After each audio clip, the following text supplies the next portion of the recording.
All right. Welcome, everybody, to our city council meeting. Sorry we're a little tardy. Let's go ahead and start with the roll call. Here. Dr. Waters. Here. Aaron Rodriguez. Here. Polly Christensen. Here. Marsha Martin. Here. Bonnie Finley. Here. Joan Peck. All right. We're here. We have a quorum. Thank you. All right. Let's say the pledge. Okay. All right. Actually, before we start, we're actually going to have it conducted by what was it? Not the firing ducks, the flaming ducks. So if you guys want to come forward, and who's going to be the? All right. There we go. I turn the time over to you, good sir.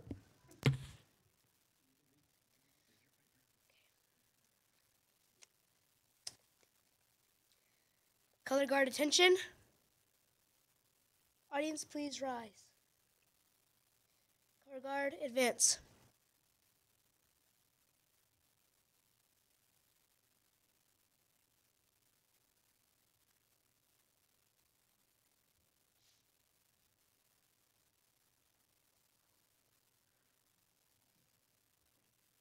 Color guard, post the colors. Scout salute. All others, prepare for yourself for the Pledge of Allegiance. I pledge allegiance to the flag of the United States of America and to the republic with which it stands, one nation, under God, indivisible, with liberty and justice for all. Color guard regroup. Color guard dismissed.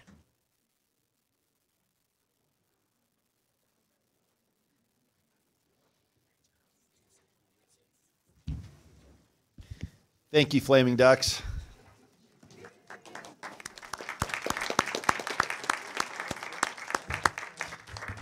All right. The chair would like to remind the public as we get ready for our first call, public invited to be heard, as this is a regular session meeting. You will need to add your name to the list outside before we start. If you'd like to talk and address City Council at the beginning of the meeting, you will be more than welcome to address us if you don't get on the list, but you're going to have to go at the end of the meeting. Everyone gets 3 minutes, at which point I will promptly cut you off, except in the case where you are hearing impaired, I will double your time. All right, so with that, let's move on. Do I have a motion to approve the minutes of November 27th, 2018 regular session?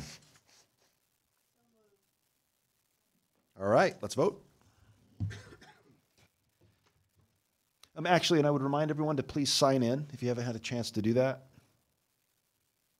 And everyone just push the button anyway before we vote.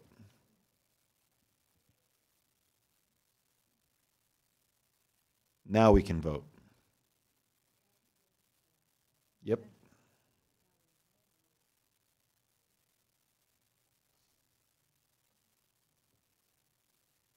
We've signed in. Now we can vote. All right, that passes unanimously. All right, is there an opportunity for agenda revision, submission of documents, or motions to direct the city manager to add agenda items to future agendas? One thing that we talked about on Friday, well, actually, Dr. Waters, go ahead. Why don't you go? Thank you, Mayor Bagley. This is really not direction to staff, and I should probably wait to the end of the meeting where there's an opportunity for council comments. But depending on how long this meeting goes, there might just be 7 or 8 of us left in the room.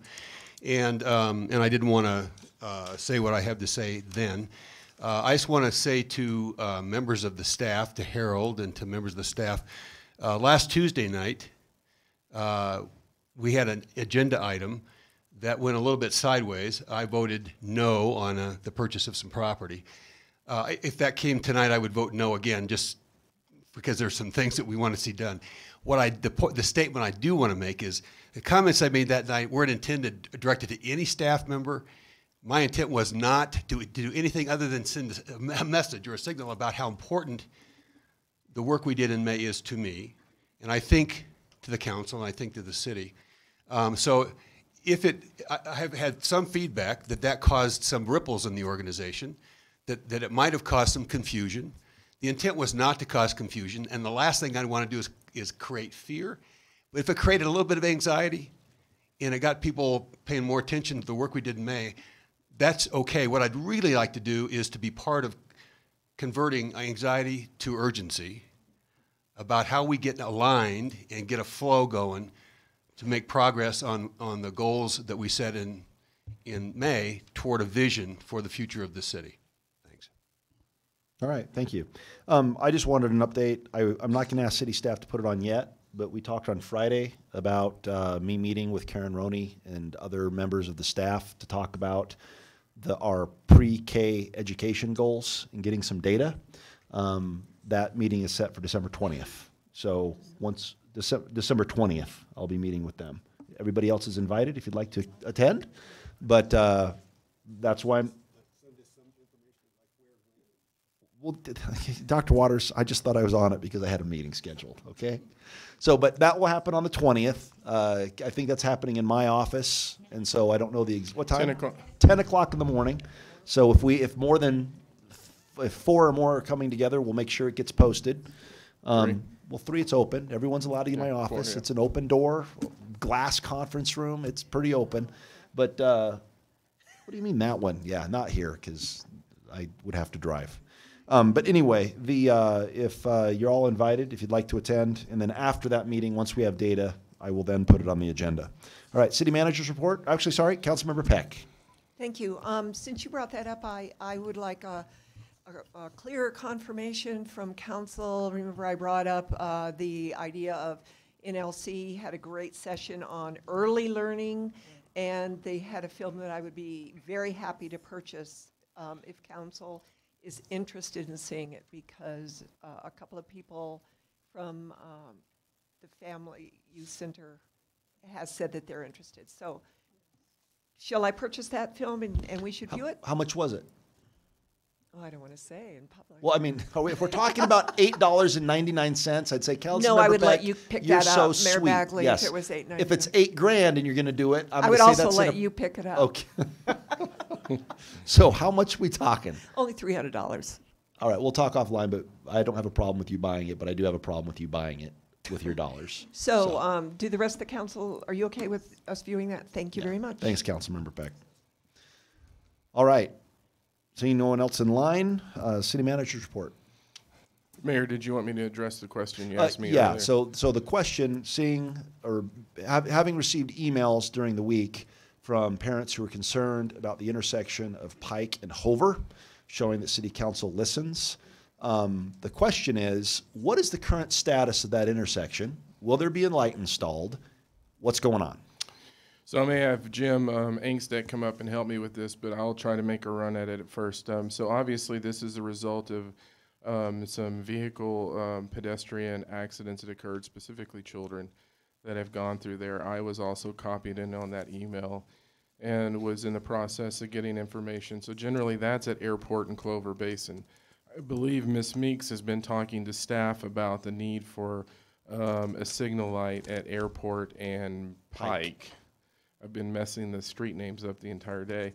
But Airport and Pike, as you know, Jim sent an email to council. Airport and Pike has met the benchmarks for a signal light. And so that is in the budget, that is in the 2019 budget for construction. They're in the design portion of that project right now. They will, once we get into the next fiscal year, they will place the order for the equipment. The unknown issue right now is really when we will get all of that equipment in, specifically the mast arms that are made of steel right now, really across the board, we're seeing issues with steel and the production of that. So that'll be the major factor in terms of the timing of that project. Jim, did I miss anything?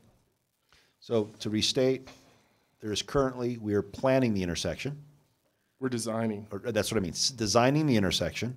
As of the first of the year, we will have money to pay for the intersection, and it is going in and being ordered, and it will go in next year contingent upon getting the actual products from the manufacturer. There's also some other work that they're doing. So they're changing the left turns on all the approaches to protected only.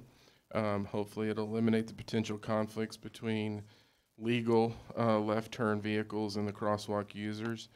So council knows you may get some calls about longer queues in terms of that piece of the puzzle. They're also removing the pedestrian recall mode at the signal to again try to make that intersection more safe as they're moving through. So there's also things that they're doing at Clover Basin at the same time to deal with those issues. Okay, great. I think All right. you have another question. Mayor Pro Tem? Yeah, I'm also wondering what, two things. It's dangerous too at Nelson and Airport. All that is a lot of kids over on the west or the east side and schools over on the west side. So, so are we going to do something about Nelson, that intersection too? And the other question is, are crossing guards can't do anything there because it's controlled by a signal? Is that correct? Correct. I will let Jim and the engineers get in and Okay. answer that. That is more into their wheelhouse. But even if the they couldn't specifics. control it, wouldn't it be a good idea to have somebody there just to say, hey, don't cross? I think they're looking at that, but he can Okay. speak more specifically Okay. to it. And thank you, Jim, for your quick response today. Mayor Bagley, Mayor Pro Tem Christensen, City Council members. The signals at Airport and Nelson, we can certainly take a look at those, see if there's any issues. If we need to make adjustments, we can certainly move forward with that. The signal at Airport and Clover Basin, we anticipate having those adjustments before the end of the year. As to crossing guards, we took a look at it. We don't staff crossing guards at signalized intersections.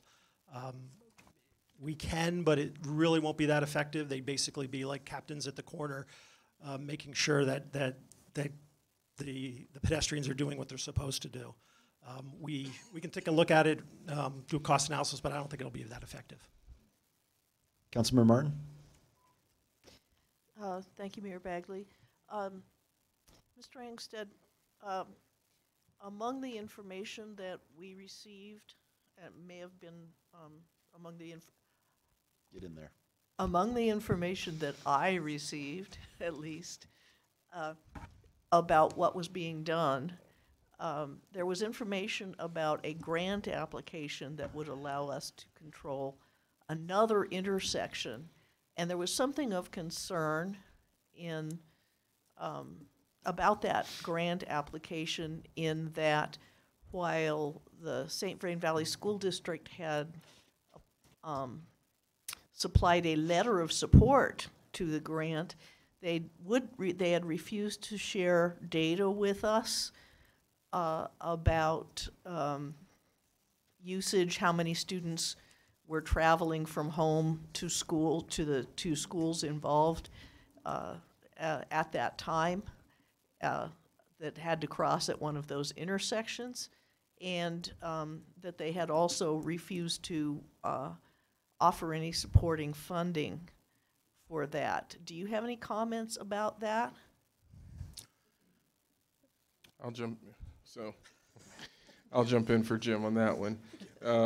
So the answer is yes. So that we did make a grant application for Safe Routes to School.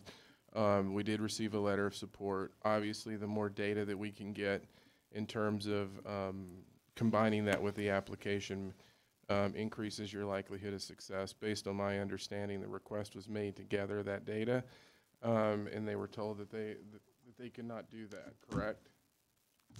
Yes. Yes. Correct. There was also a request for financial participation in this signal light, and again, we were told that they were unable to do that. And so those are correct statements. I know there were some questions about the safe routes to school, and is this signal light dependent on that? The answer is no. But if we're able to get the safe routes to schools grants, that actually increases what we can do in terms of signalized intersections within the community. So, you know, hopefully, fingers crossed, we can get it, but there is information that we were requesting assistance on, and we were told that they were unable to do that. Councilmember Waters. Thank you, Mayor Bagley. Just following up on this. I don't know what the data are that were requested. My guess is none of the data would be specific to individuals, so you could not track data on an individual student. Would that be accurate? You're just doing head counts. I believe so. I believe it was patterns of traffic, not particular. So I'm just students. reflecting as I sit here on a I think maybe June, an agenda item, where we had the director of planning from the school district here with our planning department, and we were updating an IGA, I think, with the school district on how we share data with the school district on building permits and starts so they can do accurate forecasting for numbers of students and what it means to them in terms of good use of resources and attention to the needs of their students. Is that accurate? Correct, that's the IGA on the What kind of time and effort is required of us to prepare those kind of data and share them with the school district? Joni's going to have to answer that question. That's a kind of a rhetorical question. Correct. Joni, I don't expect you to come up with an answer. It's a monthly report that we prepare. Oh, a monthly report. Yes. On a monthly basis, we share data with the school district. Correct. And we can't get the school district to share student headcount data on the crossing of a street, an intersection, where at least somebody thinks there's some risk involved and there's some evidence of risk involved? That was the answer we received. To say I'm shocked is an understatement. Disappointed would be more accurate.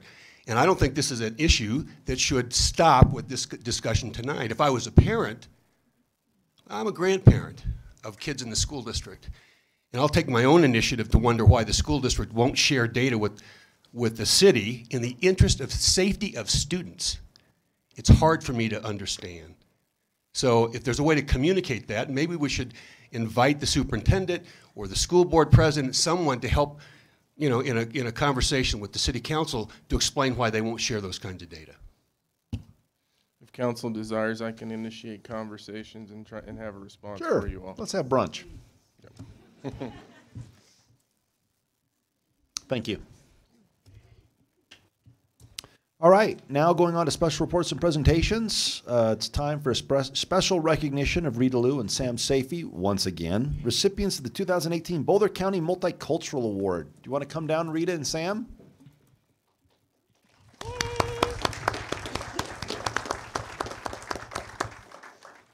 Good evening, Mayor and members of City Council. My name is Karen Roney. I'm with the Community Services Department, and I'm also a staff liaison to the Longmont Multicultural Action Committee. We call it LMAC. And Councilmember Rodriguez is a council liaison to that particular committee. And so tonight, I am just very honored to recognize two long-standing committee members of LMAC here, Rita Liu and Sam Safey. And they have been with us for a long time. They have both served as chairs of our Longmont Multicultural Action Committee.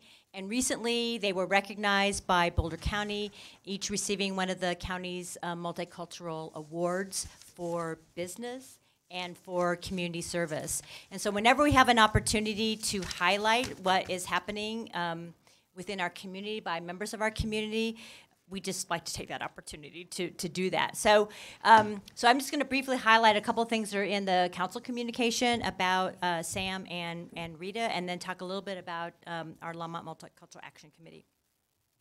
So Rita was born in China, grew up in Taiwan, had a successful career as a leader in IBM, and after she retired from IBM, we got her here in Longmont. And so she has been an incredible volunteer. She has worked with our senior center computer technology lab at Front Range Community College. I think that's when I first met Rita. She also was the founder of the APAL, the Asian Pacific Association of Longmont.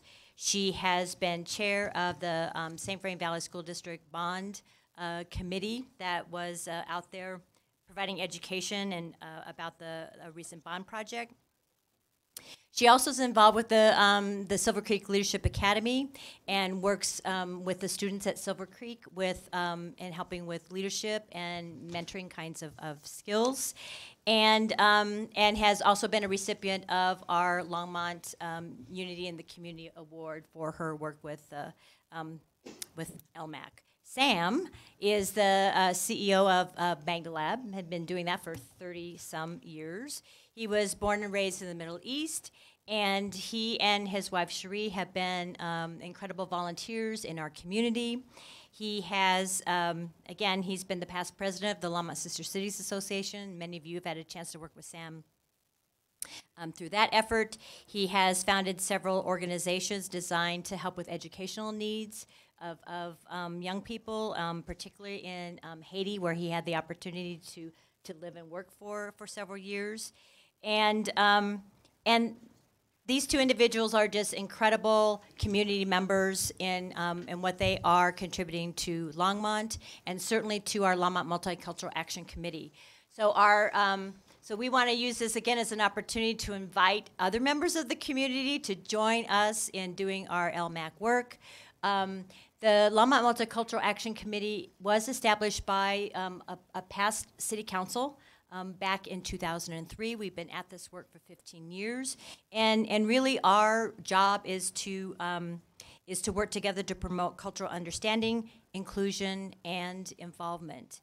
And so that particular effort is primarily staffed by community volunteers who work really hard to figure out how we are going to bring our community together, and particularly people from different cultures who live in Longmont, who are part of our community, and how we work together to make Longmont an incredible, great place to live. So I do want to invite Rita and or Sam to say a couple of words, if they'd like to, about the Multicultural Action Committee, and then we'll invite a photo. Oh, that's quite presumptuous. Invite one. We'd love to take a picture. That's what we do. Mr. Mayor, members of the council, good evening. I'm truly blessed. I feel I'm truly blessed, and I'm the happiest man on earth, I repeatedly say, because of many things. First, God. Second, I live in the best country, best city, and best neighborhood. So, thank you. 2 out of 3. Thank you for the security that you provide, the great city that we live in. It really has been a pleasure for the last 16 years. And I also feel that as an immigrant, it is my responsibility to give back a little at least. So I invite other immigrants like me who live in Longmont to be able to invite them to contribute as much as they can. So thank you. Thank you, Mr. Saifi. I totally agree with what Sam was talking about. When I moved to city of Longmont from New York, I retired from IBM, and I was looking for something meaningful for my retirement age. So I was very fortunate to discover the LMAC, and I met Karen Roney and Carmen Ramirez. They were great leaders. They helped me, they supported me, they encouraged me to join the LMAC, and my passion is people, and I love to help people, work with people. And LMAC's vision and mission just agrees with my passion. So I was able to do all the things throughout those years because of their leadership, their support. And I also want to thank Mayor Bagley for your support, your encouragement, and the council members and past mayors and council members. Everyone was so wonderful to support me, make it possible for me to do all the work I have been doing. And I'm very proud to be part of this wonderful community. Thank you very much. Thank you, Mrs. Liu. Now, we would be honored if you would let us take our picture with you. So come on up, please.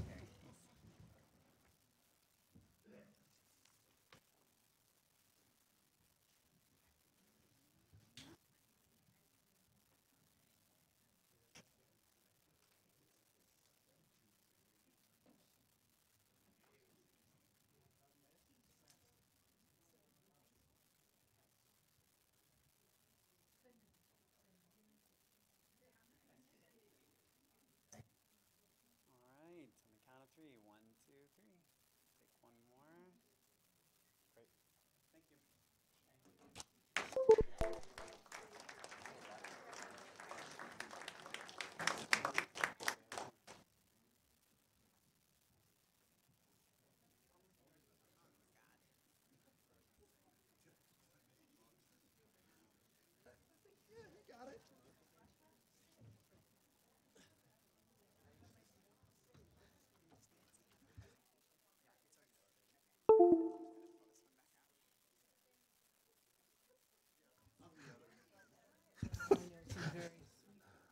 My pit bull's very sweet.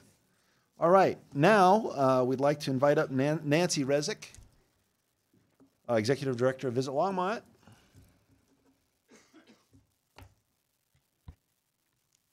Good And she'll be evening, presenting her annual report. Mayor Bagley. Well, it's the first, second, and third quarter report for 2018. My name is Nancy Rezick. I'm the Executive Director of Visit Longmont, 512 4th Avenue, number 103 in downtown Longmont. And I am here to present the findings from the first 3 quarters of the year for Visit Longmont.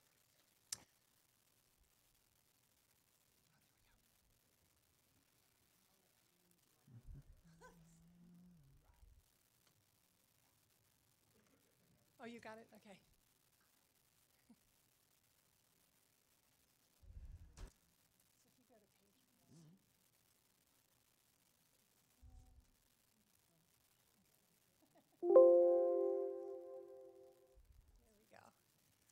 So just to remind you all, the mission of Visit Longmont is to support, market, develop, and enhance the cultural, historical, business, meeting, and recreational activities that draw visitors to Longmont, business and leisure travelers, and we seek to encourage regional, national, and international tourism and to Longmont and the surrounding areas so that we can establish and develop Longmont as a desirable destination for visitors and enrich the economic well-being of the community. In our report, I highlighted a number of goals that the organization had established for 2018.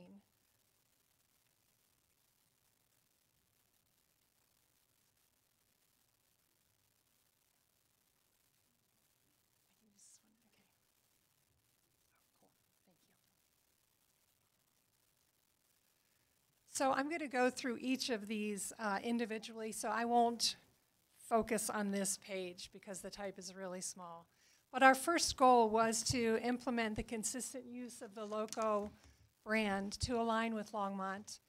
And we utilized that in advertising, promotional products, and merchandise. And our goal was to increase sales in the visitor center by 10% by the end of December. So right now we are on track. Through September, our sales in the visitor center are up 7% over 2017. Additionally, we found that our leads from the official state visitor guide were down about 11% through the end of September. And what we found was that our ad was not that compelling for the first part of the year. And so we changed our ad in September, and since then, our leads have increased. We're up 200% since September. So what happens with those leads is we receive them from the Colorado Tourism Office, and then we follow up with a direct mail piece that goes to each one of those individuals that highlights things that are available in Longmont.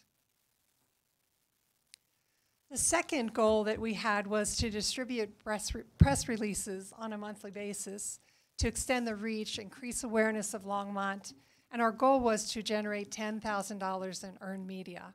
So as you can see, to date, through the end of September, we've earned about over $10,000 of earned media through September. And the industry standard is that you multiply 3 times. If you were to purchase that same media, you multiply it by 3 times to get the earned value. We covered everything in those press releases, from outdoor recreation, water activities, breweries, scenic and serene fall in Colorado. So we've been very successful with our press releases this year. Our third goal was to diversify our media mix in marketing Longmont to business and leisure travelers. And our goal was to realize an 8% increase in lodgers tax revenue in 2018 versus 2017. I just received the October report, and we are 4% up. So we're close to our goal, but we haven't reached our goal yet. One thing that we did in the summer through October was we began purchasing ads on Google. And you can see that that has been very successful for us. We received over 77,000 views, 385 clicks, and we only spent $308. So it's really a great return on investment for that. We want to maintain a prominent presence on all the social media channels for the entire year. We focus on daily Facebook posts, and we utilize boosted posts to support our tourism grant recipient events. And our goal is to realize 10% increase in that social media audience by December of 2018. So as you can see, we've boosted 5 local events that were tourism grantee events. We've reached over 10,000 people and engaged 755 viewers through those boosted posts. We spent only $90 with a cost per thousand of less than $9, which is a very low cost per thousand for media. You can see our Facebook followers are close to 17% over 2017, Twitter 300% over 2017, and Instagram 169% over 2017. So you can see that our social media has been very popular this year. One thing that we were having difficulty with throughout this process was our website. We found that the national average in pages per session is about 2.2, and we were only generating about 1.8. We're slightly higher in the national average in the time spent on site. So right now, through the end of September, we are experiencing about 118 seconds per visit, whereas the national average is 110. So we're performing well in that realm. But the main problem with our website was that we had a significant amount of downtime. So we would come into the office, try to hop on our website, and it would be down. And so what we've done is we've contracted with SimpleView, which is a company that's recognized in the destination marketing organization world for developing websites. They are currently working on a website for us that will launch in June of 2019. And we're hoping that through that website we can gain a lot more analytical information that I can provide more results to you next year. Another one of our goals was to increase the conversion rate of the request for proposal, or RFPs, for booked events and conferences in Longmont. Our goal was to convert a total of 5 RFPs by the end of December of 2018. As you can see, our conversion rate this year has been very low. We've converted a little bit over $13,000, but the RFPs we received were in excess of $914,000. The main reason that people aren't accepting our proposals for RFPs are that our facilities are not correct. And that's not news to any of you. But what Visit Longmont is doing is we are going to partner with ALPI, which is the Longmont Performing Arts Initiative. the City of Longmont, the LDDA, the Chamber of Commerce, and the Longmont Economic Development Partnership. And we are going to commission a feasibility study of both a convention center and a performing arts facility, each of those separate, and then those two together. So we're going to find out if it is in fact feasible for Longmont to pursue that. And if so, then we will move forward to the next step.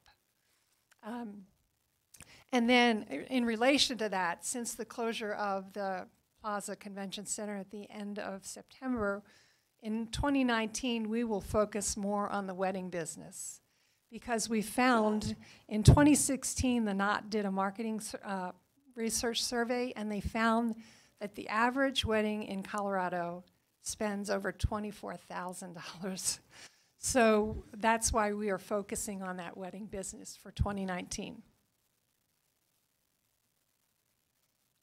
Tourism grant program, our goal there was to increase the hotel nights and realize a 5% increase in hotels and stays over the 2017 figures by the end of 2018. The graph that you received, Councilman Waters was a little bit concerned because I'm not able to do an apples-to-apples comparison, and so what you received showed the full year of 2017 and where we are year-to-date in 2018. I can tell you that we are above 2017 and that we will exceed those numbers, but I can't give you those numbers until I have all of my evaluations done. And there are about 3 evaluations that are still outstanding that I won't receive till the end of the year. So, but if you look at the ROI on the tourism grant program alone, we spend $25,000, but the value is over $3 million. That includes economic impact to the city, hotel stays, and so our return on investment is $148.22 for every dollar we invest in the tourism grant program. Another one of our goals was to maintain a storefront for the visitor center and track walk-in tourist traffic. And our goal was to realize a 10% increase in that traffic by the end of 2018 over 2017. So through September, we've interacted with over 1,600 visitors, which is a 7% increase over 2017. We estimate currently that about 80% of our visitors are from out of town, 20% are in town, a little bit female based, 53% female to 47% male, and we cover all ages. I just put 1 to 91 because it's hard to say. We have babies to older people. So the one thing that has really been exciting for our office has been we decided to create relocation packets in 2016, and that has been a hot commodity. As you all well know, there's a lot of people relocating to Longmont. Year to date, over 2017, we're 293% over 2017 in the creation and distribution of relocation packets. Some other activities that we're involved in as an organization, we convened an annual board retreat where we establish strategic goals for the organization for the next 3 years. You receive that information in your packet. I don't want to go into more detail on that. We're working with the city and the LDDA on a wayfinding project. So as you may or may not know, Longmont is severely lacking in wayfinding signage to get people to activities, attractions around town. And so the 3 of us are working together. We've hired a company out of Colorado to design that wayfinding program for us. It will be complete in April, and then we'll move forward to the construction and creation process for that. We at Visit Longmont are in a partnership with the Front Range Travel Region, so that includes Fort Collins, Greeley, Loveland, Estes Park, Boulder, and ourselves. We received a grant from the Colorado Tourism Office this year, and we did a multi-pronged project through that. We created a video, we did a public relations push, and we also did a social media post through that partnership.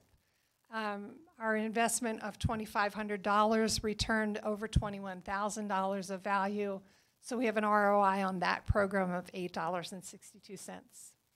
We are working closely with our hotel partners to establish a hospitality tour to get the frontline desk people familiar with Longmont, what to do in Longmont, where to go in Longmont. And so that will be implemented in the second quarter of 2019. And then finally, we renewed our membership in Destinations International. It's an international organization, provides various tools to destination marketing organizations around the world. And I am matriculating towards receiving the certification of Certified Destination Marketing Executive. There are 6 classes. I've completed 3. And so I have 4 years to do that, and I hope to complete that in 2020. And one other thing that I forgot to mention is just today at our executive committee meeting, our executive committee approved for board review next week the investment of $25,000 for 2019 and $25,000 for 2021 in a Longwoods International Research Project in conjunction with the Colorado Tourism Office. That will give us a much better snapshot of our visitor, who they are, where they're coming from, how long they stay, what their visitor party is made up of. So we are very excited about that. So I'm willing to take questions if any of you have questions. Councilmember Martin? Thank you, Mayor Bagley. I actually have several questions. Okay. You mentioned that you changed the ad at the state level to improve the results in terms of bringing in queries from people interested in Longmont. In what way did you change the ad, and from what to what? What was the message that worked? Well, we focused more on our location for the new ad in the fall, and that it seems to be more graphically appealing, should I say. Mm-hmm. We have our new loco brand that's part of that ad. And mm-hmm. so our ad in the beginning of the year was not compelling, I should say. Okay. And so this ad has definitely proven to be more compelling. Can you show it to us, or? I didn't bring a copy. Okay. But I would be more than happy to send you a copy of it. I would love that. Okay. Thank you very much. Sure. I'm gratified to hear about your work on the Convention Center and Performing Arts Center. I think that your participation is essential.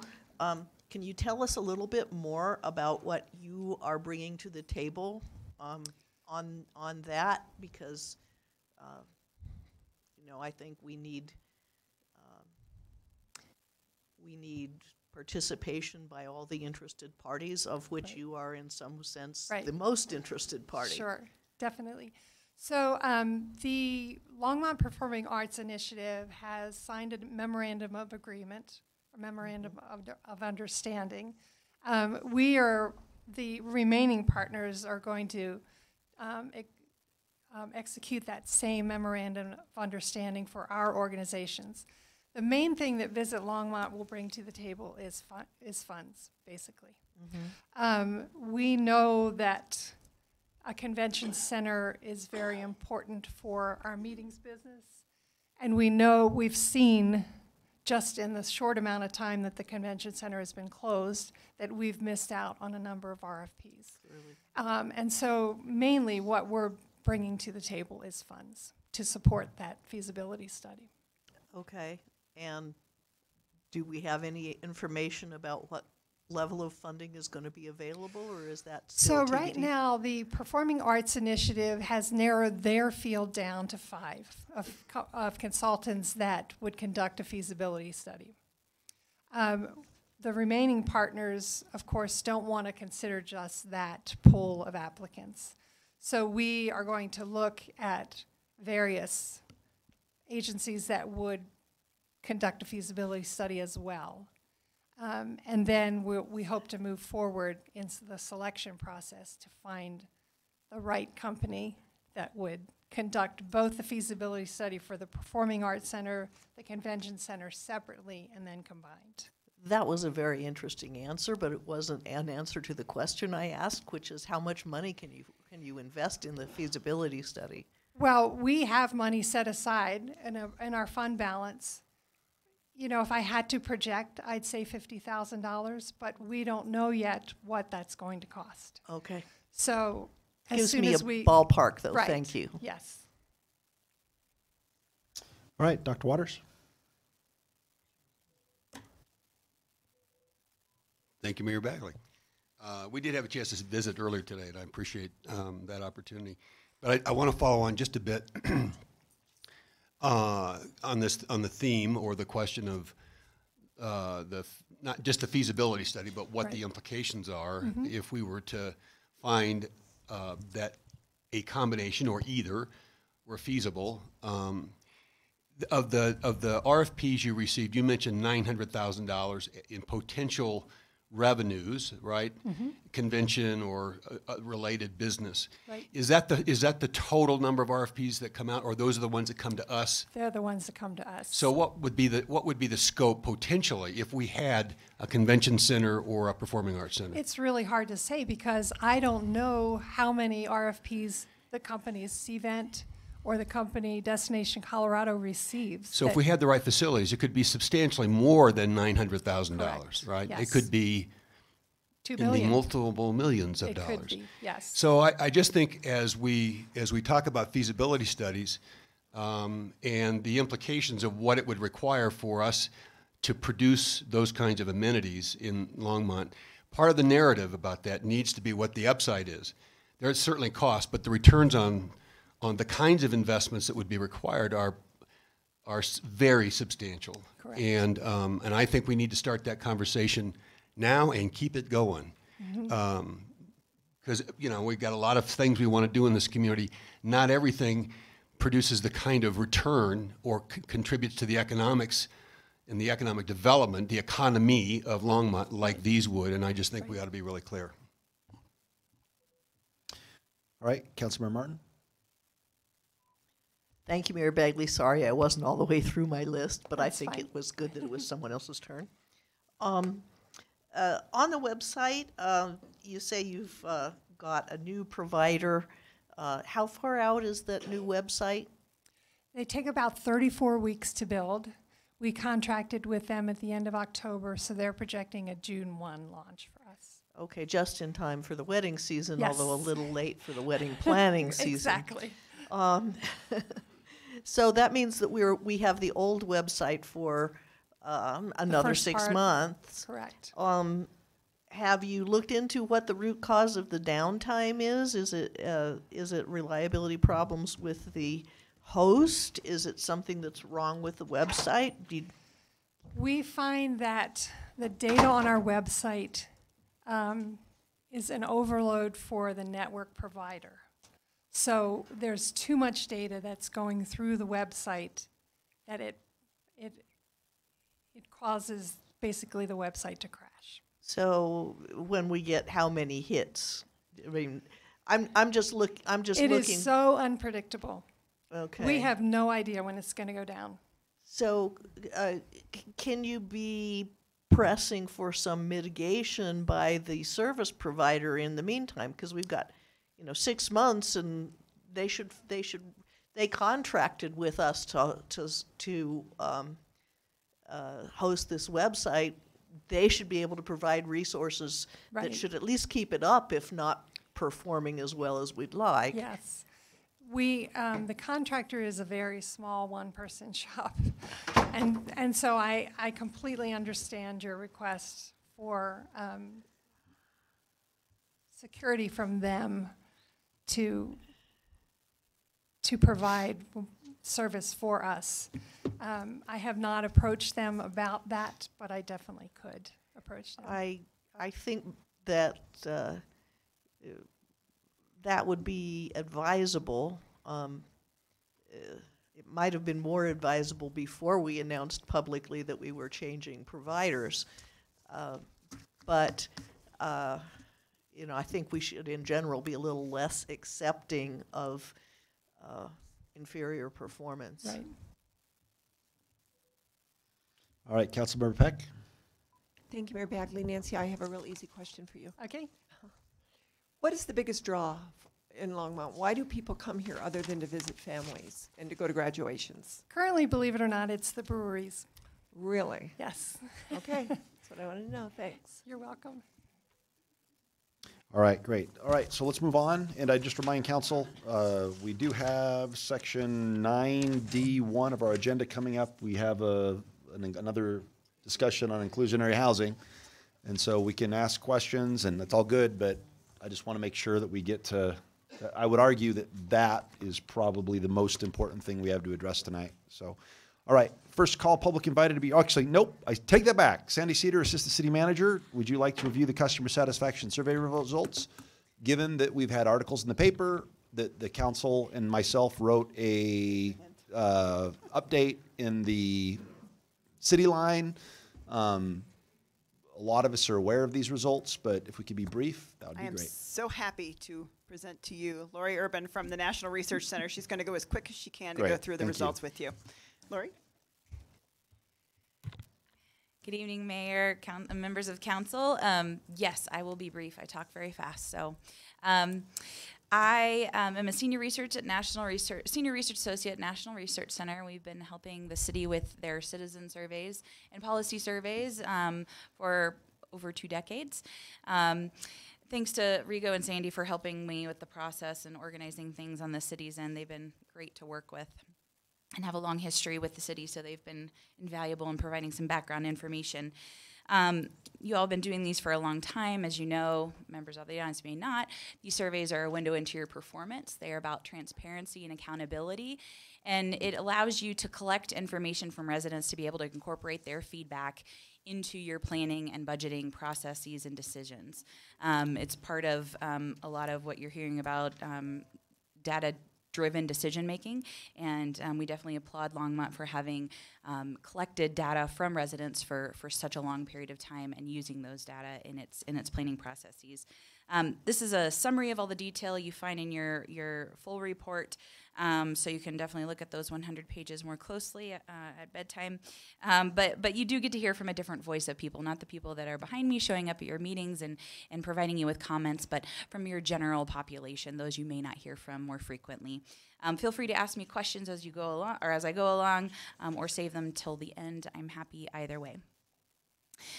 In 2018, we used the same rigorous methods that we've used for the prior citizen surveys. We mailed survey to 3,200 households split equally across the 3 council wards. We mailed multiple contacts to help increase response and eliminate bias. The survey was offered in Spanish as well as online to the households that were randomly selected to receive the survey. We got 743 completed surveys for a response rate of 24%, which is similar to what we've seen in previous years. The margin of error around those 743 responses is plus or minus 4 percentage points, and when we're talking about comparisons to 2016, that increases slightly to 6 percentage points. So things that are differences where we see 6 or more percentage points, those are considered statistically significantly different. Results are weighted back to the entire population, so we can be sure that the results are representative of all Longmont residents. We use the census data for those weighting norms, and we provide you with benchmark comparisons to not only other communities who survey across the nation, but also to those jurisdictions, about 30 or so, that survey in Colorado's Front Range, that maybe you consider more your peer communities and who are going through some of the same struggles that you do. Those data help kind of provide some context to your results.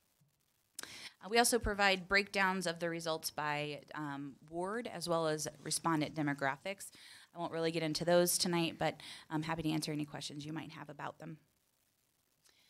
As I mentioned, the presentation is brief. It's organized around the key findings in the executive summary. So what we first saw in the data is that overall quality of life in Longmont is good. About 9 in 10 gave positive, excellent, or good evaluations to their quality of life, which is similar to what we saw in 2016. But this is the highest it's been since 2001.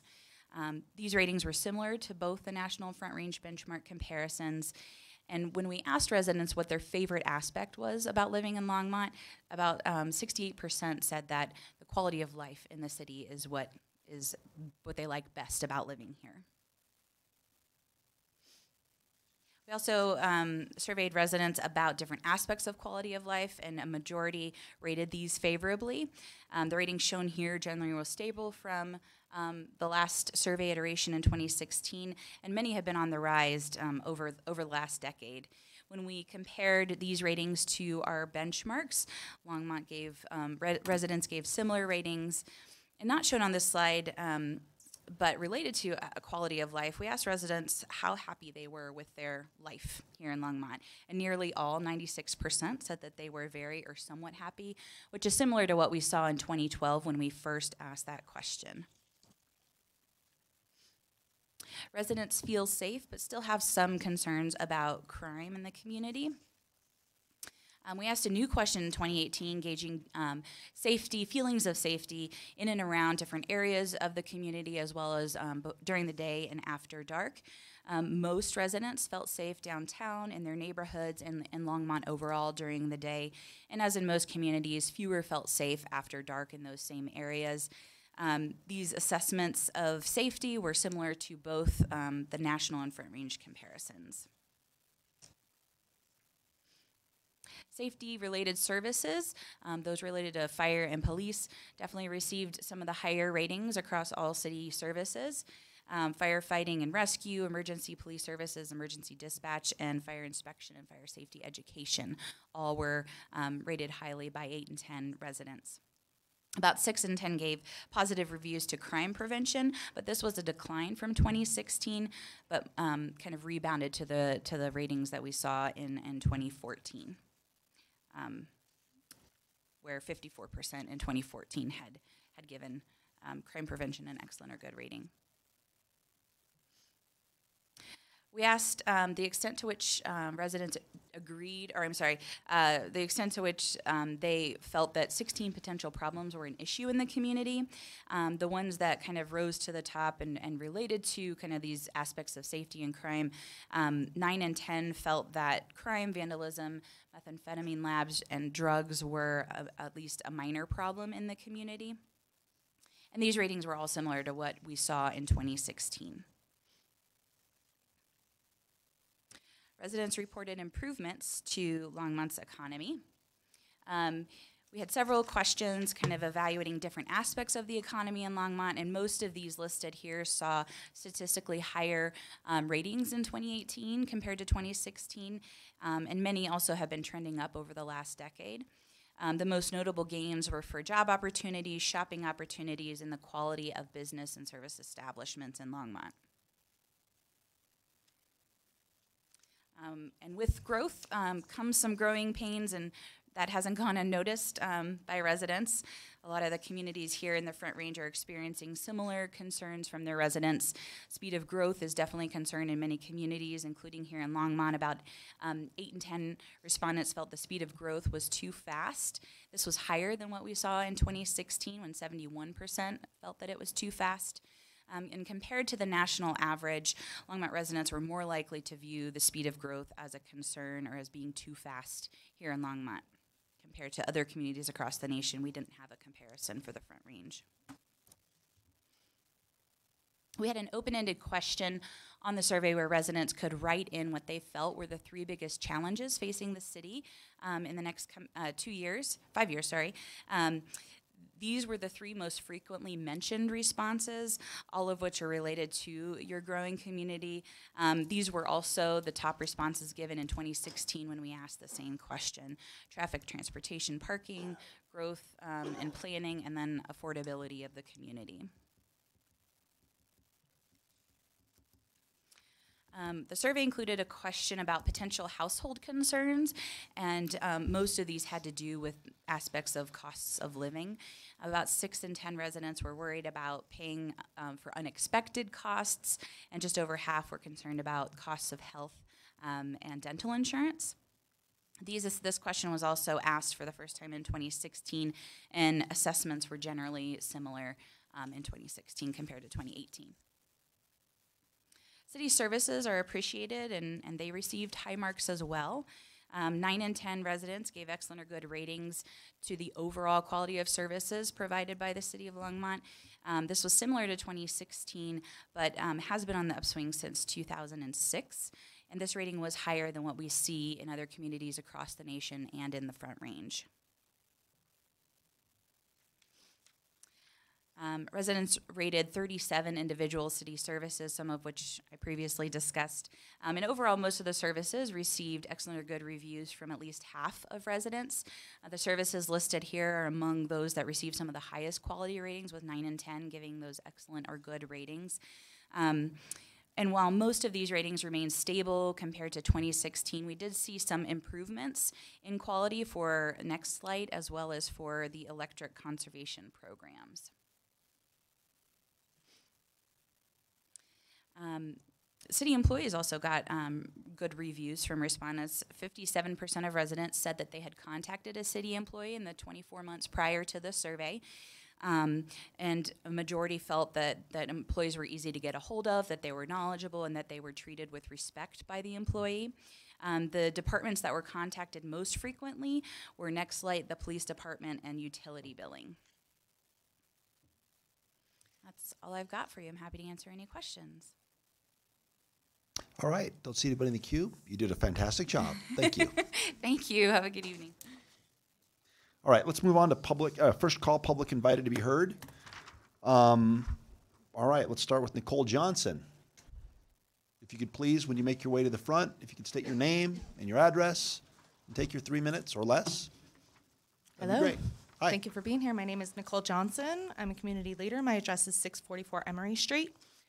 I would like to talk to you about, there's a rising concern about plastic bag usage. I would invite you to look outside of the box with the plastic bag concern and look, I thought I was going to talk about single-use bags, but I'd rather say point-of-sale bags because they all have destructive tendencies on the environment, pre-consumer and post-consumer. About 1 trillion bags get used in the world each year, and I did some math in my 2002 Honda Odyssey. If I were to use the amount of fossil fuels that are used each year to produce these bags, I would have to go to the moon and back 930,000 times.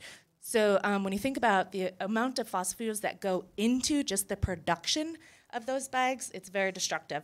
So when we think about the plastic bags versus paper, because some stores only offer paper, when I look at paper, they use 5 times the amount of water, and they emit triple the amount of greenhouse gases. And then when we talk about replacing plastic bags with compostable, if the compostable bags aren't disposed of or processed properly, they produce 22% more depleting greenhouse gases to the ozone layer.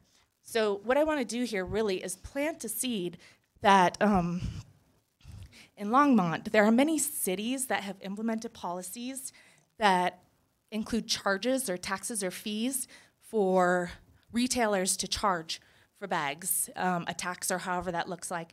I want to plant the seed that it's not just plastic bags, it's multiple varieties of bags. And if I want to do this, and this is what I'm presenting, is the point is to reduce the usage of the bags.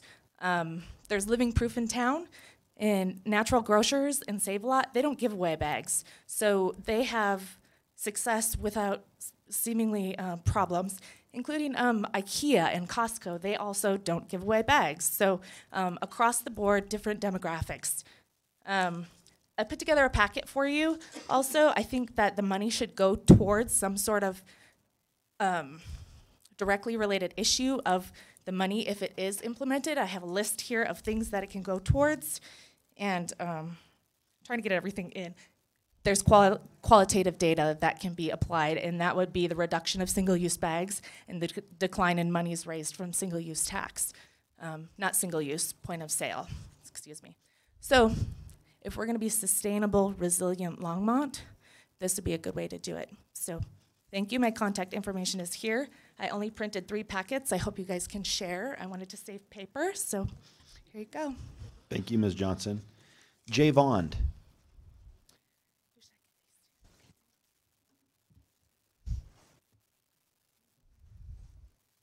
Hi, Jay Von D, 1335 15th. I have another public health issue. Thank you, Mayor Bagley and the council. I've been in the community for over 2 decades. I actually love the community so much I did the Boulder Vidcast TV show and video cast you can find online now. Worked with the TV stations putting thousands on TV. And nothing's disgusted me more than this. I was on Nextdoor and was recently censored and banned for a post called Sexualization of Children is Now in Boulder.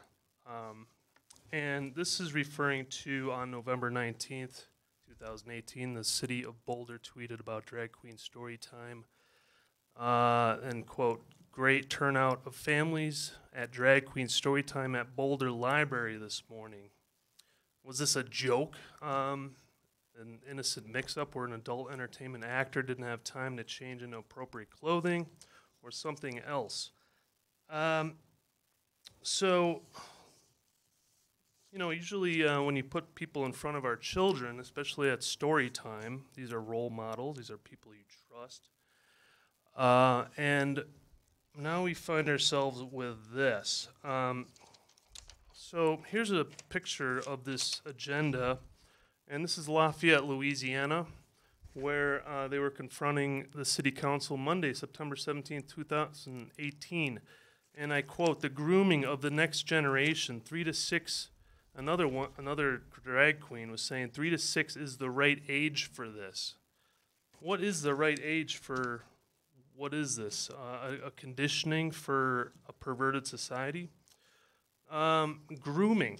So that's usually used when talking about child sex offenders. It's to prepare victims for a legal sexual relationship. When grooming a child, a predator typically separates the child from his or her peers, gains the victim's trust, provides gifts, extra attention, sexualizes the relationships, and uses fear to ensure child's continued participation in sexual behaviors. Okay, so and I made these little packets too, and you guys can, I'll leave some for you and some out front. It actually says free tickets to sex show, 2 to 5-year-olds, no parent necessary, because sometimes you have to make a sick joke to get through to people these days. I don't find this subject funny at all, and I find it kind of appalling that other parents are exposing their kids to this. Some parents might not even know. They're oblivious to this stuff. So this grooming, let's see, where am I going here? Let's see, so why are these people our role models? Well, you know, usually when there's sex ed, it's usually very limited and done in a careful and trusted and safe environment. All right, thank you very much. Okay. Appreciate it. Cool. All right, Alicia Boren. I'll leave this for you guys. Thanks. Oh, I'm sorry. Yes, we can do that. What is her name? Audrey? Audrey, come on up and. Yep.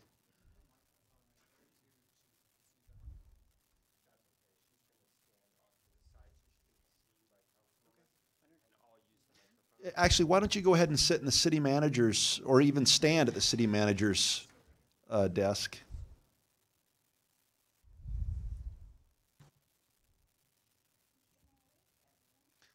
Can we turn on her microphone, please? I can voice, but I can't hear anyone else. They lip read. Okay, I have to be up close to the person I'm talking to in order to lip read you. I am here tonight and hoping. You are hoping, please. I'm so frustrated. We all know that Longmont Housing Authority has been undergoing some huge changes.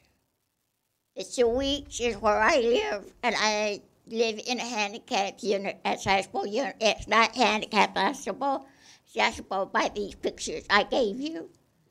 They're too high. How can this be a handicap accessible? If I stand on a ladder, 3-step ladder, I will fall. I've already tried that once, and I almost fell off that ladder. Why has the Housing Authority not done anything about this. I've lived there for 6 years. Every year I put in an accommodation form to make changes to my kitchen. They've done nothing. Even during the rehab, upgrade everything. They were asked to lower my kitchen cabinets. No, can't. Why? Not enough room. Really? I don't agree with that. If they can't lower the kitchen cabinets, then please put in some shelves in the closet. There's plenty of room in my closet. I cannot take the risk of falling off of a ladder because that is cause for personal injury lawsuit. Or it's also, housing authority is also violating my lease because it's discrimination under the Fair Housing Act and the Americans with Disabilities Act. I'm tired of this. I have a right to live freely and independently in my own home. I'm not getting that. If I move to another apartment community, I'm going to have the same issues all over again. I don't want that. I've lived, like I said, I've lived there for 6 years and still nothing's been done. Thank you. Thank you.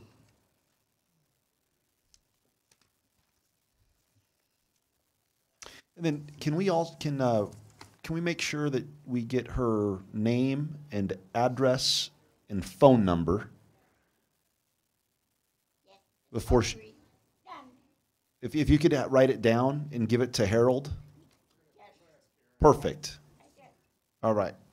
Thank you. All right. Now Alicia Boren.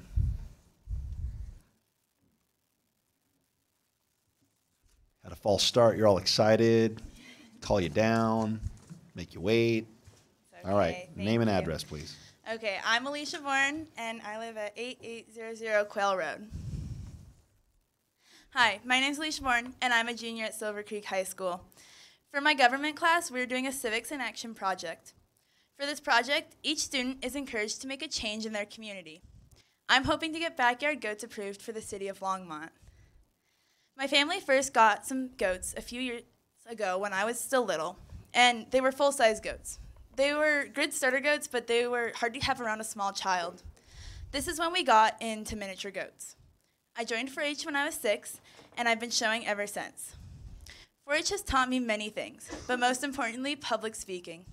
Until I was 12, I struggled to talk in front of more than 5 people, but now I'm my 4-H club's president, and I represent my club at the county level. In this county club, I am their secretary, and I also represent Boulder County 4-H at the state level. Boulder County 4-H puts on 2 leadership conferences a year, and I attend both.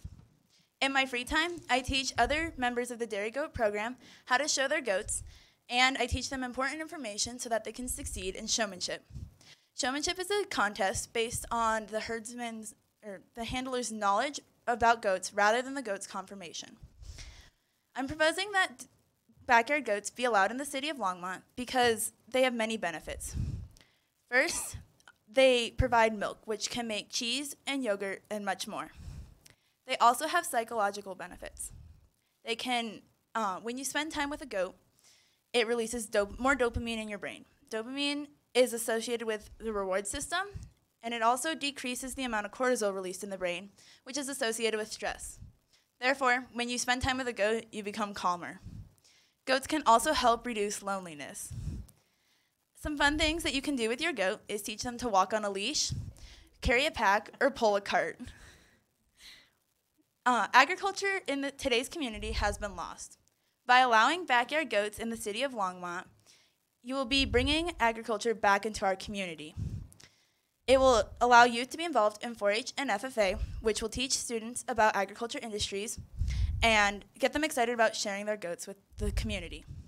I've made some packets with proposed rules that will be ideal for the goats in the city of Longmont. Thanks for considering my proposal. Thank you. Thank you. There's 8 copies.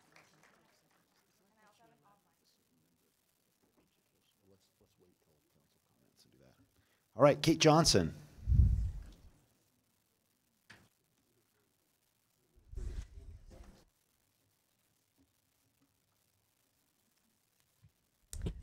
All right, I'm Kate Johnson. My address is 11227 North 66th Street.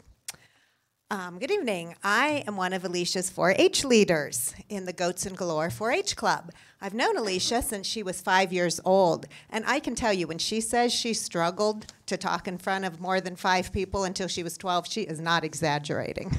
But look at her now, brave and confident enough to come to you this evening to present her case for backyard goats. Can the goats get all the credit for Alicia's blossoming into the outgoing leader she has become? Well, probably not. But I can tell you that as a leader in the 4-H program for over 10 years, I have seen this transformation time and time again. My own daughter, now 22 years old, was similarly shy and reluctant to interact with new people. But she, too, gained so much confidence and poise through her involvement in the 4-H program, specifically in the GOAT program. When Alicia first contacted City Council about this project and her quest for Longmont to revise its city code to allow backyard goats, one of you replied that you'd have more interest in directing your attention to other issues, including early childhood learning opportunities and workforce preparation, among other things. I can appreciate that. And I can tell you that the 4-H program here in Boulder County, and in particular the Dairy Goat program, which has grown by 3-fold in the time I've been involved, is definitely addressing both of these issues.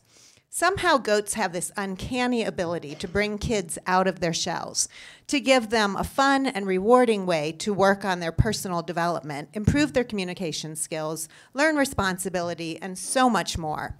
Goats are these little social creatures that want us to be happy. I'm not kidding. There's a scientific research project out that proves that goats want you to be happy. If you haven't seen it yet, check it out.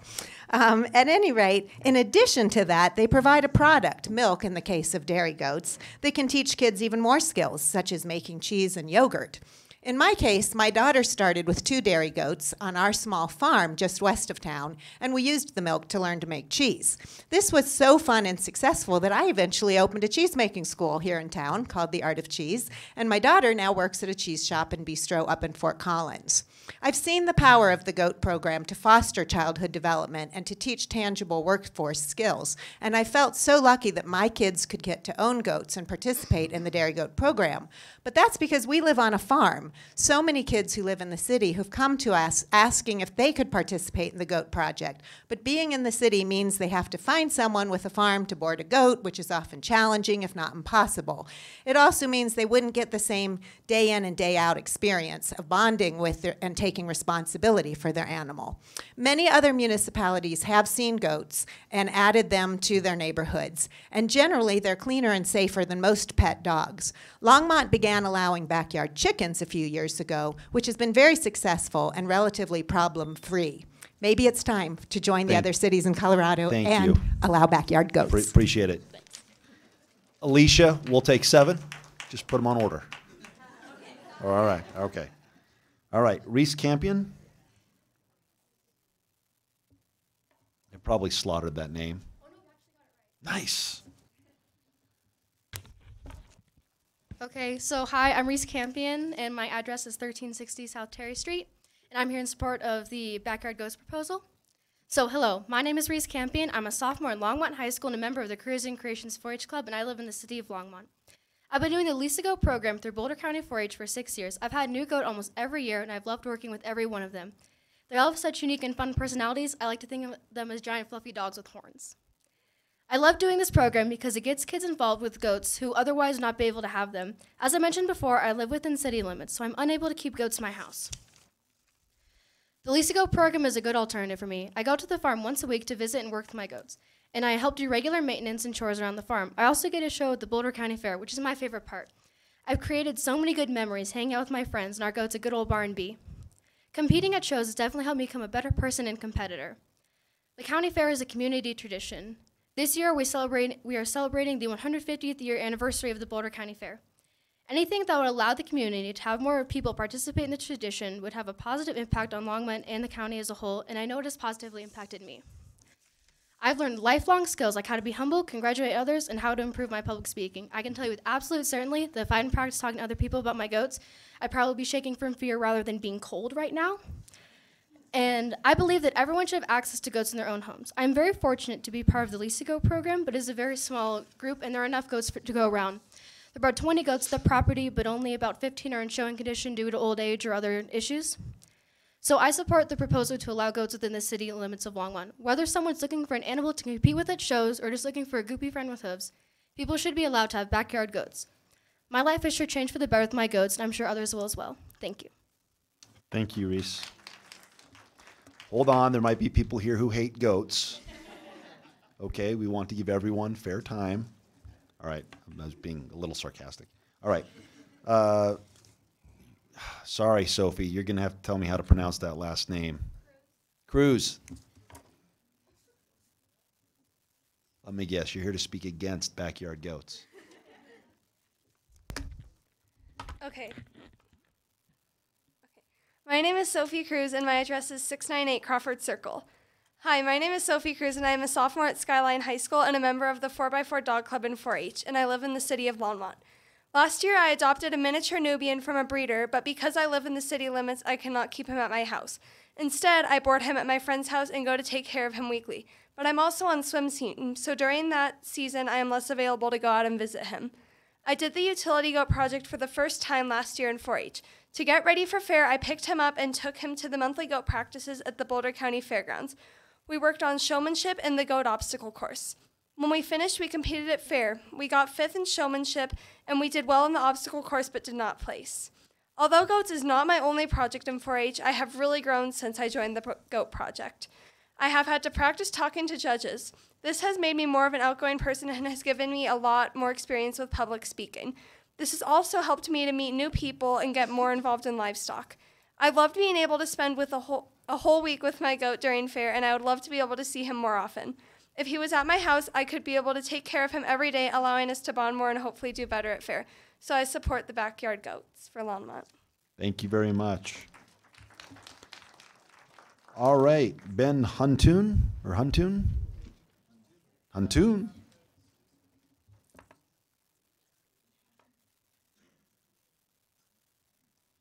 Good evening. My name is Ben Huntoon. I live at 1322 Carnation Circle. I live in the Clover Creek neighborhood, and my son was the one that was hit yesterday. And it's a miracle he's okay. And so I thank you for this opportunity just to talk tonight. I brought along with me a map of exactly what went down.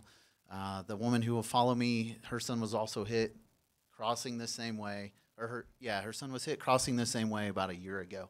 And so there's clearly an issue at this intersection. We've got middle school kids heading to Altona from our neighborhood, and Airport is 6 lanes at that intersection, and Clover Basin is 4. So it's a lot of information for the kids to take in, and obviously even for drivers, because the driver was at fault yesterday morning.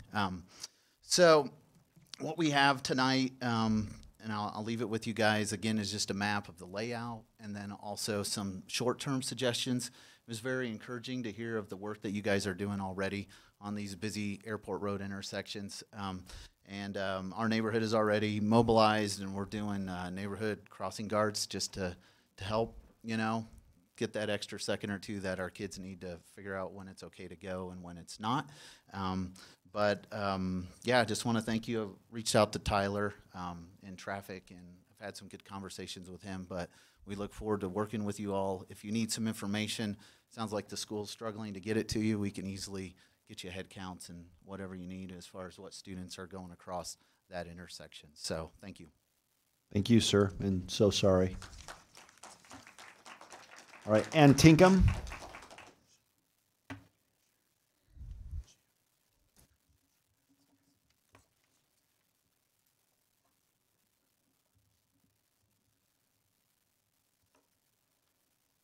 Mr. Mayor and City Council, thank you so much for this opportunity to speak. My name is Ann Tinkham, and I live at 1309 Indian Paintbrush, also in the Clover Creek subdivision.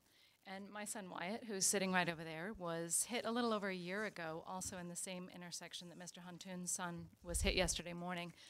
At that time, we approached the Mr. Dominguez, Bob Ball, Traffic Sergeant Mike Bell, who's no longer in that position, and we were pretty much told that the flow of traffic was more important than the safety of the children crossing the street at that intersection.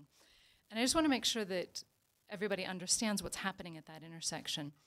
The traffic on Airport Road is going very fast. It is going, the speed limit is 45, but cars coming off of the diagonal are going 50, 60 or more miles an hour.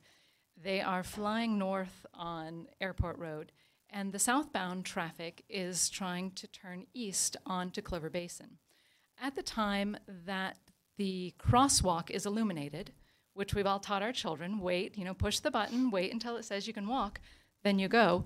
When the kids start to cross, there's also a flashing yellow left turn lane, in the left turn lane. So that's what's happening. These cars that are waiting to turn left are looking at the cars that are coming so fast, and they're not seeing the children in the crosswalk. So they are turning onto Clover Basin and hitting children in the crosswalk. So we know of at least 4 children that have been hit in the last 3 years. And when I started investigating it, when my son was hit, I had people coming out of the woodwork talking about near misses. Every time they are crossing Clover Basin from the south side to the north side, people making that left turn cannot see. And so not only as a concerned parent, right, I'm concerned about our children crossing the street there, but also as a driver. When I'm sitting in that left turn lane, it's a blind spot. You cannot see people who are in that intersection. So what we are asking the city to do is simply change the lighting so that when that crosswalk is illuminated, nobody can make that left turn. And that could possibly be during the hours that children are traveling to and from school. It wouldn't have to be all day. So that's our main request. We'd also like enforcement of the speed limits on Airport Road, so that is slowing down. You've already mentioned the possible crosswalk going in at Pike and Airport Road. And also, we would love for you to investigate the possibility of getting a traffic crossing guards. I know that's hard at a traffic light, but I think primarily if we can change the timing of that light, this is no longer going to be an issue. It's that flashing yellow turn light that is causing all of the problems. So thank you for your time. And Mr. Huntoon gave you a great picture, but I also made a little infographic so you can understand what's happening at that intersection. Great. So, thank you. Thanks. We're on it, right? All right. Okay. Thanks. All right. Tess Arase or Arase? Eris? Good evening, Mr. Mayor and council members. Ooh, Mr. Mayor. I like that. Yeah. My name is Tess Aris, and I live at 1707 Dorothy Circle. I am a member of the Leadership Academy at Silver Creek. I am a senior, and I'm here to talk to you about my capstone project. My capstone project is Kicks for Care. It is a kickball tournament that will be held on April 27th at Silver Creek High School, and I'm raising money for There With Care, which is a nonprofit organization in Boulder. What There With Care does is they provide help and support for families and children facing critical illness. So it was actually started by one of the producers at the Harry Potter movies who saw one of the Make-A-Wish children, and she was so moved by what they did that she decided to start with There With Care. And what they do is they provide support in forms of groceries, they give them gas cards to get to doctor's appointments, different things like that, little things that you don't really think of needing until your child is in the hospital 24/7. And they also go to their houses because sometimes it's hard for them to go out to the grocery store because these children are immunocompromised and they can't really leave their house, and only a few visitors are allowed in. And so I'm raising money for them through that. Currently I'm doing my soft rollout, which is bringing goods in for their pantry, and right now I did a count and we have over 100 goods brought in from the different SCLA classes, which is great, and I'll bring those down to There With Care for those. And I just want to give you an update on my capstone project, and I'd love to see a city council team, or if anyone is interested in playing. And I have business cards and stickers if you guys want it. There's a website on the back if you have any more questions about it. Thank you for your time. Thank you. Oh, don't clap. We're not going to play kickball. No, just kidding. Actually, could you leave your phone number with the... All right, great. Yeah, if you could leave your phone number too, because that way when I'm driving in the car, I can say, hey, tell me more about kickball. I would love to see Councilmember Peck play a little bit of kickball. Oh, you guys, no, I'm not making fun. You guys would be done. All right. Brian Terry?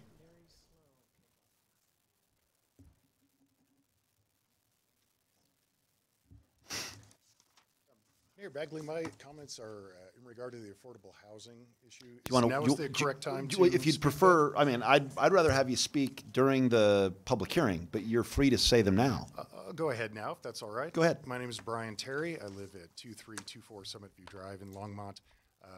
Land developer and home builder in the area since 1991. We've done about 1,000 homes and properties, my team, in the last years. And we've seen several cycles in the real estate market, obviously. We've enjoyed a couple good years recently, but typically we'll see in a decade, 8 years might be flat or downward while we if lucky enough to enjoy these two good years. We know that in years past the council usually likes to address the affordable housing issue when we've had some good years, typically with an affordable housing tax on new construction. And while that's great, it's noble, we're happy that you're taking steps to make housing affordable. It's not really a net increase in affordability. The retiree who is trying to purchase a new patio home for his family, or a new family trying to get more bedrooms for a growing number of children, they're going to end up paying $20,000 to $40,000 more specifically on the price of a house if the tax that you're proposing is imposed. On the other side, are there benefits to the taxes collected? Possibly, maybe. We're not exactly sure yet how the just get closer. How the money will be spent. There you go. Will it be for down payment assistance, interest rate assistance? We don't know. So we know the pain will be real. We are afraid that the benefits are hypothetical at this point. So during the times when the market is not good, the houses seem to be, affordability seems to be a factor that comes about on its own accord, that people can afford more if the prices have been flat or downward sloping. But if in your wisdom you decide tonight to impose a tax on new construction for affordability, I do ask that you add a provision to it that it is every year you might be able to review it to see if it's still necessary, if it's being used for appropriate purposes, but most importantly to make sure that the tax isn't becoming a detriment, which they often are, to good future development. That's why they're usually imposed, and then a few years later the affordable housing taxes are rolled back. They're repealed because they've become a detriment to quality development, and they're no longer necessary. So I just ask that if you do impose the tax, please have a way to make sure that it's justified year to year. Thank you. Thank you, Mr. Terry.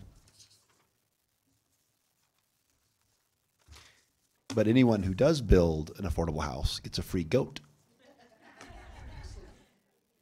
2 free goats. All right, let's go ahead and take a 5-minute break before we launch into our consent agenda.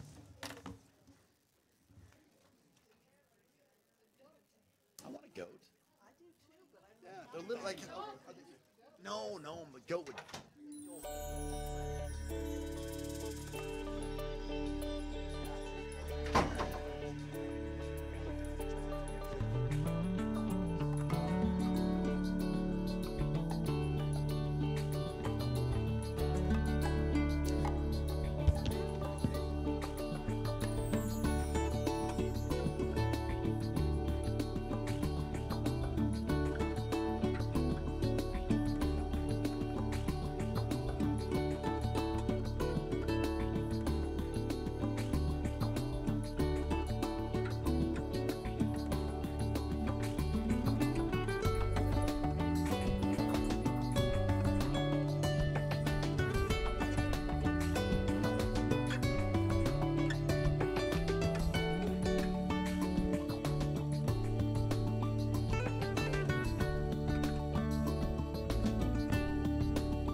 All right, let's get going. Let's go on.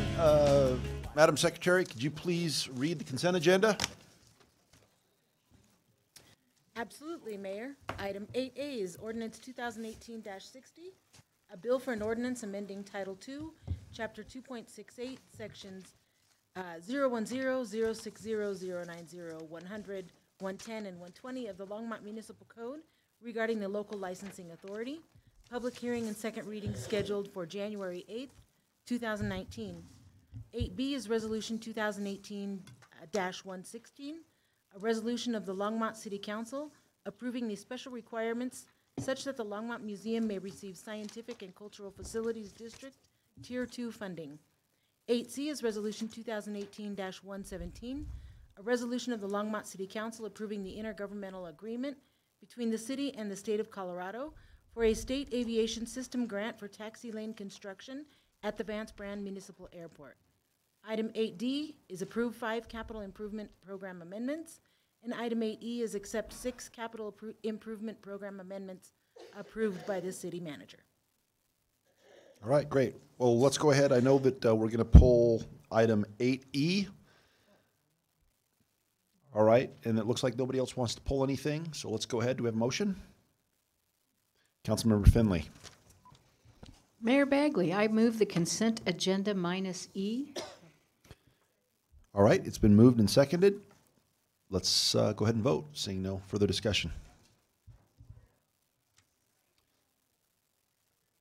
Councilmember Peck? And that passes unanimously. All right, let's move on to ordinances on second reading and public hearings on any matter. First of all, Ordinance 9A, or Ordinance 2018-55, a bill for ordinance making additional appropriations for the expenses and liabilities of the city of Longmont for the fiscal year beginning January 1st, 2018. Are there any questions from council? Mayor Pro Tem?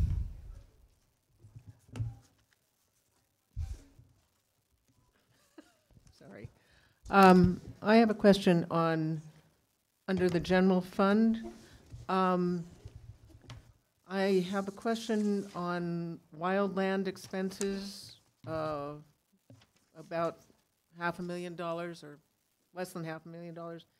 And another question about the DDA, DIP permit expense at $494,000. Can you tell me what those are?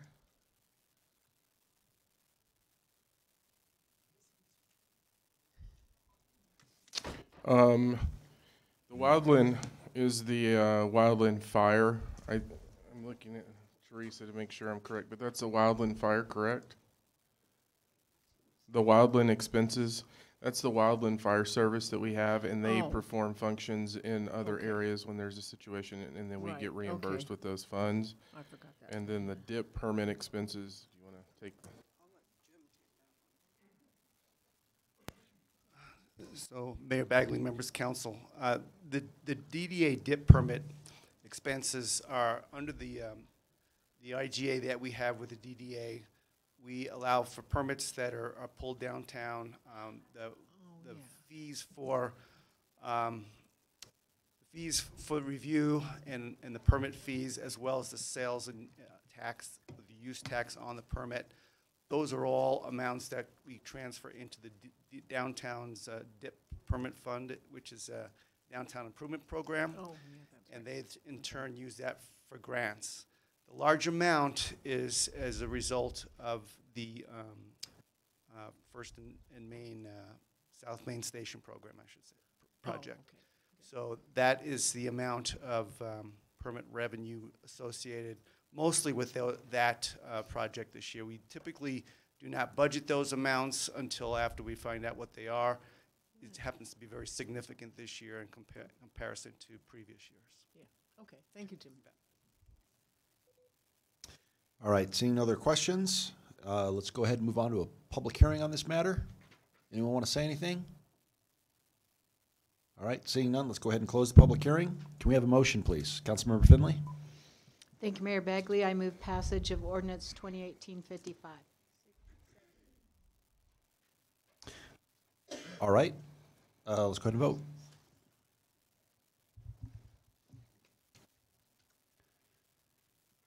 All right, that passes unanimously. Ordinance 2018-57, a bill for an ordinance amending section 3.04.885, the Longmont Municipal Code, adopting amended and restated City of Longmont Old Hire Firefighters Pension Plan. Are there any questions or comments from council? Seeing none, let's open the public hearing on this ordinance. Anyone want to say anything? All right, seeing none, let's go ahead and close the public hearing. Can I have a motion, please? All right, I move ordinance 2018-57.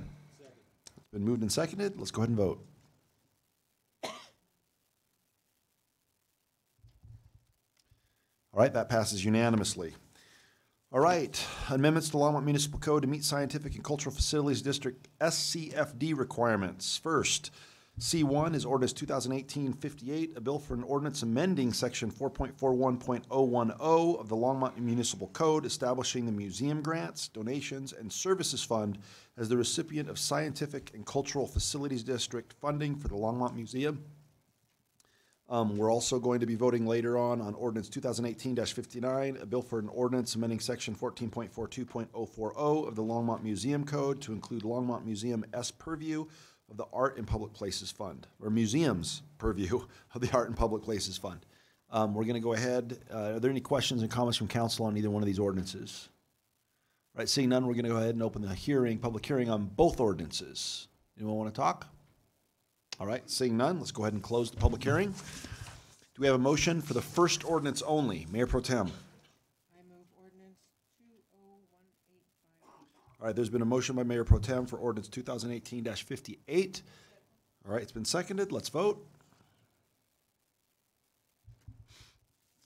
That passes unanimously. Councilmember Peck? I move ordinance 2018-59. I second that. It's been moved and seconded. Let's go ahead and vote. All right, that passes unanimously. All right, it's time for inclusionary housing. Ordinance 2018-51, a bill for an ordinance amending chapters 4.79, 4.99, 15.05, and 15.10 of the Longmont Municipal Code on inclusionary housing. This is the second reading, or hopefully the only second reading. A bill for an ordinance amending chapters. I already read it. It's already there. And so, the what? It's the second reading of the second reading? I think it's the first of the second. We didn't have a second reading before, did we? Did we? This is the last reading.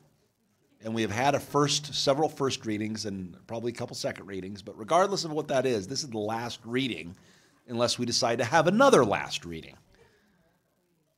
All right, so I don't see anybody in the queue, but I would like us to pass the ordinance, but substitute in the language with the cap. So, Mayor, did you want me to go over that? Yes, please. Information? Could you? Yep. So when we looked at the ordinance at the last reading, there were some points that were included in this update. So the first thing that I want to talk about is go through some of the points that we highlighted in the memo. One was that council directed us to create a fee in lieu methodology for the rental units, and that is the chart in the council con that showed $1.90 per square foot. Second piece was to allow the full exchange of affordable unit credits, and that's in the ordinance. And finally, the adjustment for the accessory dwelling units and the single family detached home on a single pre-existing lot. Those have been included in the document. Council then requested information regarding a methodology that would look at potentially creating a density cap in terms of rental units.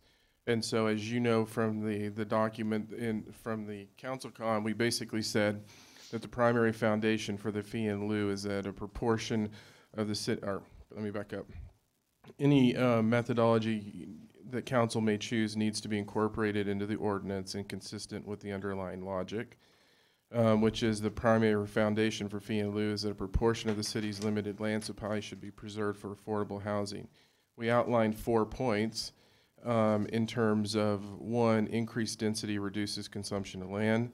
The council has established for sale and rental units as 2 separate categories, which is important because that meets a broad classification.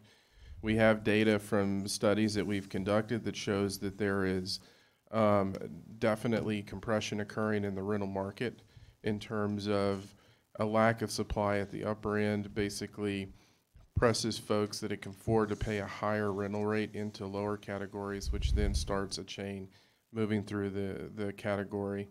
One of the things that we talked about is council wanted to see the numbers. We discussed these numbers in the posted agenda for the Friday meeting, but as you can see, we've taken the apartments within the last 5 years in their building and have put those numbers down.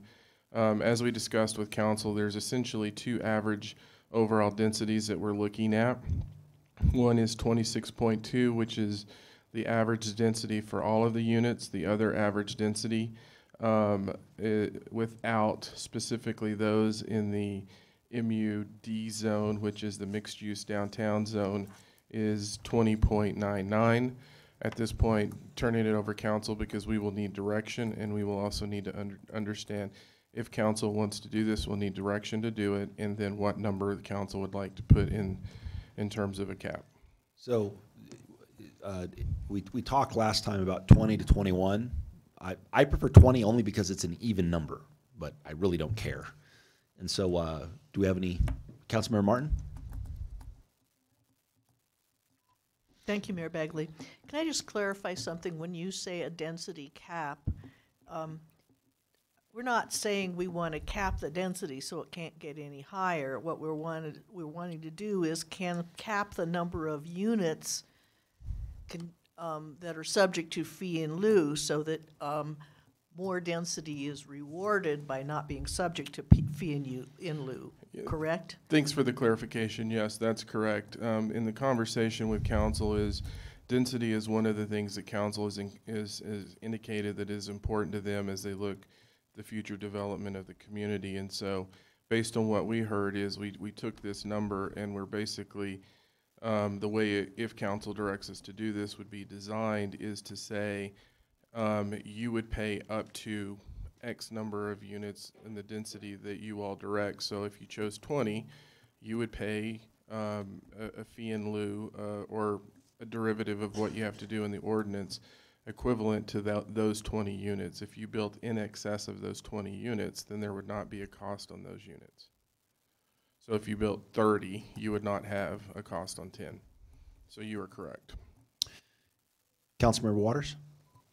Mayor Bagley, I'm going to move that we direct council to add tonight. I would like to see this added to the language tonight so we can get it done tonight.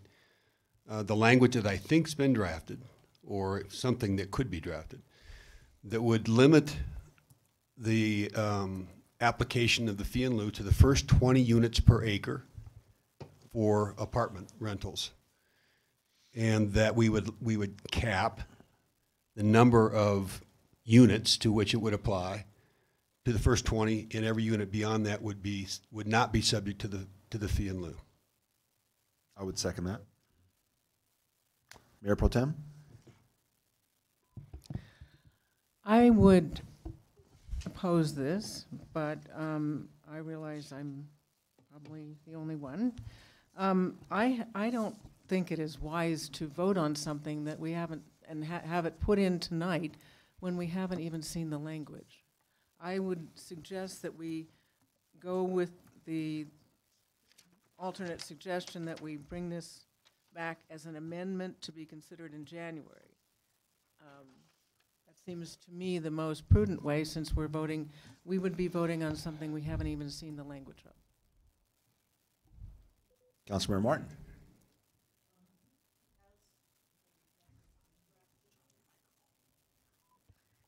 Forgive me. Has the language been drafted, in fact? Mayor, council, actually, I was, based on the motion, and what we were hearing is, and go back to Councilmember Christensen's point, we presented council with 3 options in terms of how you could approach this.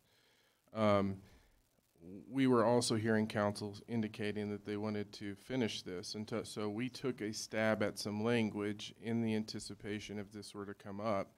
We can provide that language to council. You can review it. If you want us to direct us to do this, what we would recommend is that you give us some time to then allow Dan to go in and incorporate that, and then we'll come back to the item so that council, we can let you, I think he has the language now, we can show it to you and you can ask questions. then we need time if you want Dan to incorporate it so he can go off and do it and then come back so that that can be incorporated in the ordinance. But we took a stab at, if you want something, we have something ready, and we can provide that to you. I would actually move that we table this discussion until after our general business, under the understanding that city attorney is going to go and pull that and provide it to us. Do you want to see, we've made a run at it, do you want to see it now? Yeah. And then give us direction. Oh yeah, even better. And then we can come back. All right, nobody second that motion. No, nobody second that motion. The motion has been withdrawn. And Councilmember Peck, I'm sorry. Before you go, I would like clarification on that motion. Are you talking about the first 20 apartment units on a plat, for example, or is it per development? For example, if someone has platted a plot of land, but they have 3 different complexes on it, is it 20 units per complex or 20 units per plat? Per acre. Per acre. Per acre. Okay, that makes sense. Thank you. Dan, do you have the language?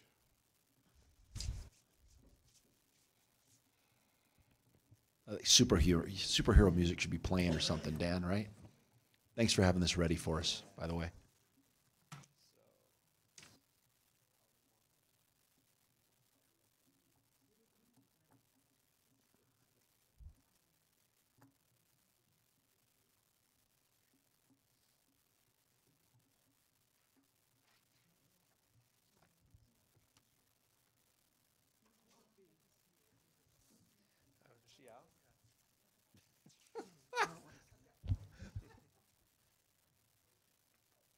Could you point us to it? Absolutely, Mayor. So you'll want to look at page 2, page 5. The blue stuff. Mostly, yes. And page 18. If you look at blue stuff past that, that's not new stuff. That's amendments to existing code.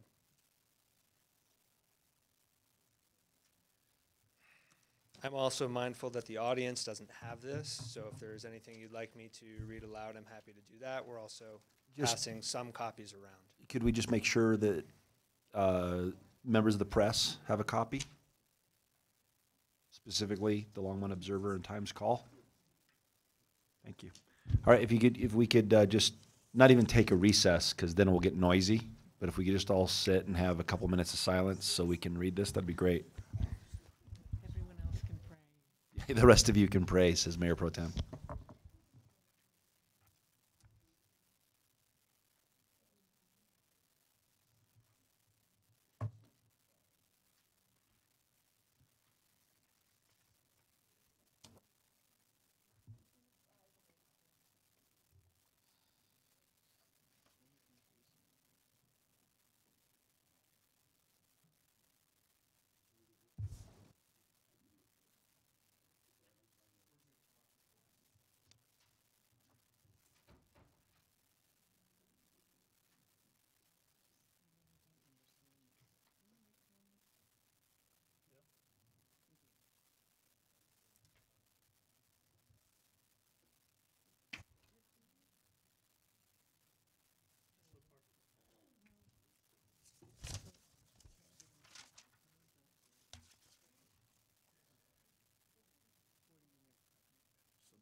Still going to need a break to bring it back, right?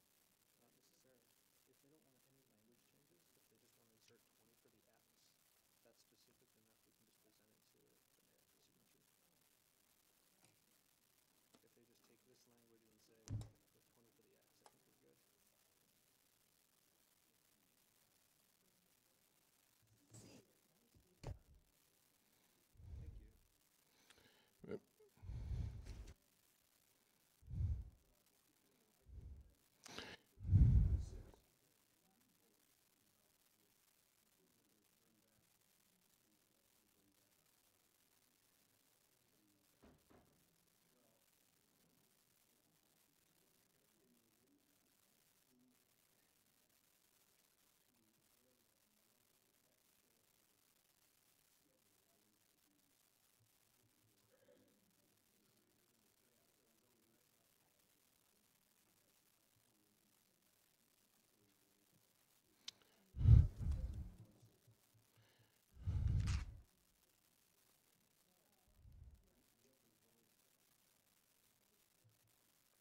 Mayor, would you like Dan to walk through those for the public when you're ready?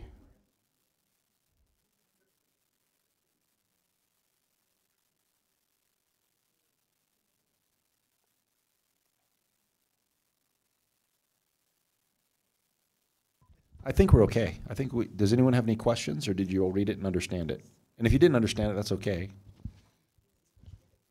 Yeah, I mean, it's okay. I mean, that's what attorneys are for. I mean, if I had a nickel for every time I didn't understand something, I'd have a couple bucks. Mayor Pro Tem has asked, is there anyone specifically here that would oppose adding this to the ordinance this evening, other than the Mayor Pro Tem? Okay. So first of all, do we have a motion? I believe the motion currently on the table is to replace the language that you just provided where it says X with the number 20. It's been moved and seconded. Let us vote. So again, it's putting 20 where X is.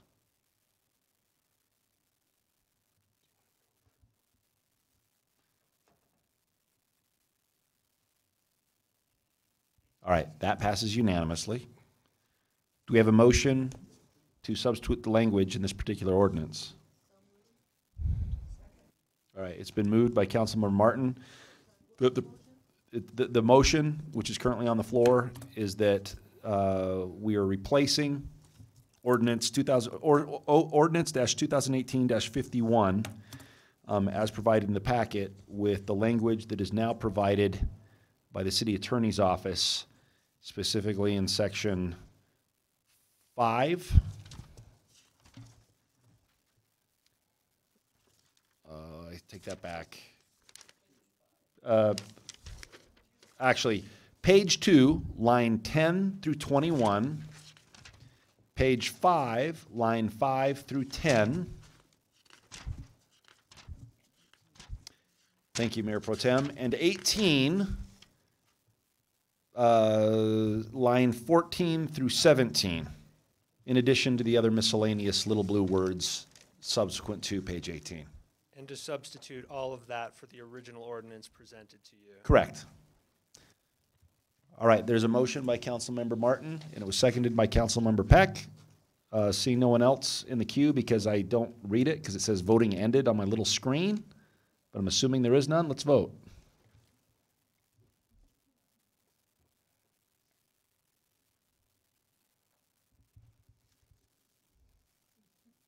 All right, that passes unanimously.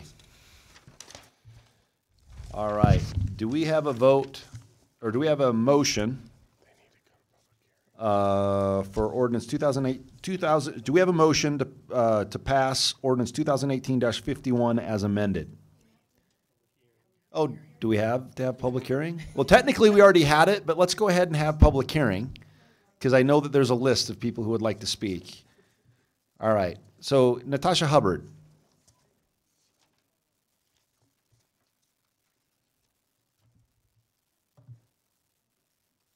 I did promise another public invited, or a public hearing. Good evening, Mayor Bagley and City Council. My name is Natasha Hubbard, and I'm the Chair-elect for the Longmont Association of Realtors Board of Directors. My address is 1011 Ponderosa Circle. As realtors, we know that Longmont's housing inventory is limited, which along with demand has led to escalating home prices. We share the City Council's desire to ensure our city's most vulnerable residents have places to live. We also appreciate the Council's decision to try and reduce the problem by implementing an inclusionary housing ordinance. We are pleased the city involved developers and builders in the process as the ordinance was developed. However, we have concerns about the ordinance you are considering tonight, as we previously stated in our letter dated November 26th. We believe inclusionary housing places an undue burden on the development community. It is unfair to ask these companies to absorb the cost of constructing affordable homes simply because it is their profession. According to your own consultants, this ordinance will increase the developer's per unit cost of a deed-restricted affordable home by $22,000, reducing their already slim profit margin. We fear this program will simply increase the cost of housing for all residents and will not make enough homes affordable to those who need assistance. It is likely this ordinance will discourage residential construction in Longmont, which will further exacerbate the housing supply shortage that we face. From watching the City Council's discussion on this topic, it is apparent many questions remain and unforeseen consequences may arise from this attempt to manipulate the real estate market. Therefore, we ask the city to keep a close eye on this ordinance and its impact and adjust the program's requirements as needed if there are negative impacts. We remain committed to helping the city in any way we can, and we hope you will call on us if you have any questions or concerns related to the inclusionary housings program impact moving forward. Thank you. Thank you. Edwina Salazar.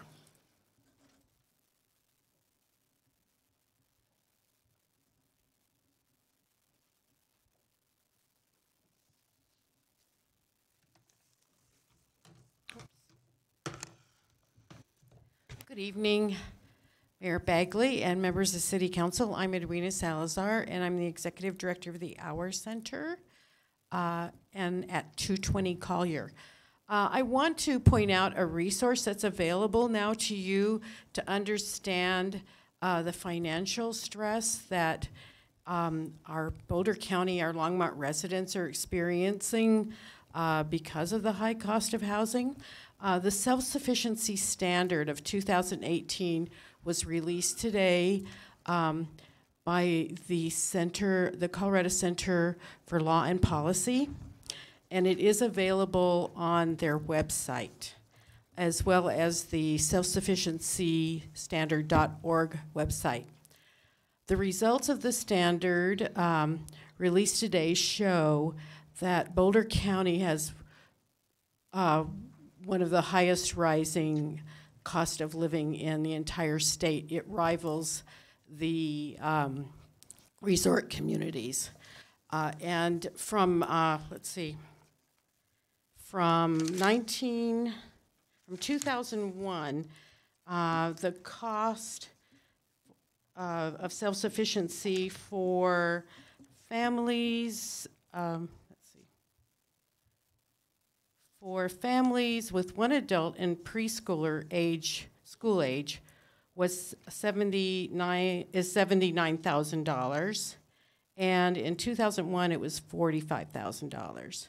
So that's a very steep increase, and unfortunately we're sitting in the meeting and Boulder County is being used as the example across the board as the amount of increase and what it takes to survive without government assistance. And if 2 adults and 1 infant, 1 preschooler school age, that family and per adult has to make $30 an hour. That would be $60 an hour per family in Boulder County. I wanted to point that resource out to you and encourage you, I'm not speaking for or against the ordinance, but encourage you to continue your efforts to improve the housing situation in Longmont. Ever the diplomat. Thank you. All right, Brian Terry? You already spoke? Okay, all right. Okay, now, anyone else want to speak? All right, let's go ahead and close the public hearing on this particular ordinance. Councilmember Finley? I'm the public too, I get to speak. You are the public. Yes, you are. I know you guys are about to pass this, and I just want you to be aware of the unintended consequences of what you're about to pass. Here's what we know. There will be less number of housing units built. The cost of homes will rise in Longmont by at least $20,000 per house or more. Most of the houses that will be built in that area where the builders don't have to pay or build the affordable housing. So those will be tract homes because that'll be the price range we'll have. They'll all look alike because you can't have any customizing of that price range of house. For a 1,600 square foot house that costs $430,000, The price per house for our inclusionary housing ordinance would be $12,940 per house. At 50 houses, if you had a 50 housing unit development, that is $632,000, which means at 100 houses, it's almost $3 million just in inclusionary housing fees, which means nothing will be built. And once again, an unintended consequence. Just so you go into it with your eyes open, these are just facts. The reason we have those high numbers for Boulder County is because of Boulder. And Boulder's had this inclusionary zoning, which has made the cost of their housing go to over $800,000. Their average home price is over $800,000. That's the kind of thing we're going to have in Longmont because we're going down the same path they've gone down. So I just want you all to be aware of what will happen. Councilmember Waters. Thank you, Mayor Bagley. So there are a whole bunch of facts that we can talk about. Excuse me. Among them would be the data we saw earlier this evening in terms of citizen concerns and housing affordability being among the top three. 35% of the respondents to that survey, as I recall, identified housing affordability as one of their top concerns as a resident in Longmont. Second fact is that there are plots or there's property on which projects were proposed prior to our discussion of this ordinance. And prior to adopting an ordinance, I can name one project in particular, one development in particular, where the developer has pivoted from what were going to be luxury homes to workforce housing, with actually a combination of affordable, smaller homes, apartments, and condo. They're calling them stacked ranches, one-story condos, priced in the price ranges from 80 to probably 120% AMI. But the whole project pivoted. The business model pivoted. I've had a chance to meet with the builders who lead when they talk about their work with the legacy they want to leave in communities, the pride they have in the quality of the materials, the design of their work, and with an invitation to us to travel to Fort Collins or Windsor, to the places they've been building, to see examples of their work because they're so proud of their contributions to those communities. They lead with their values.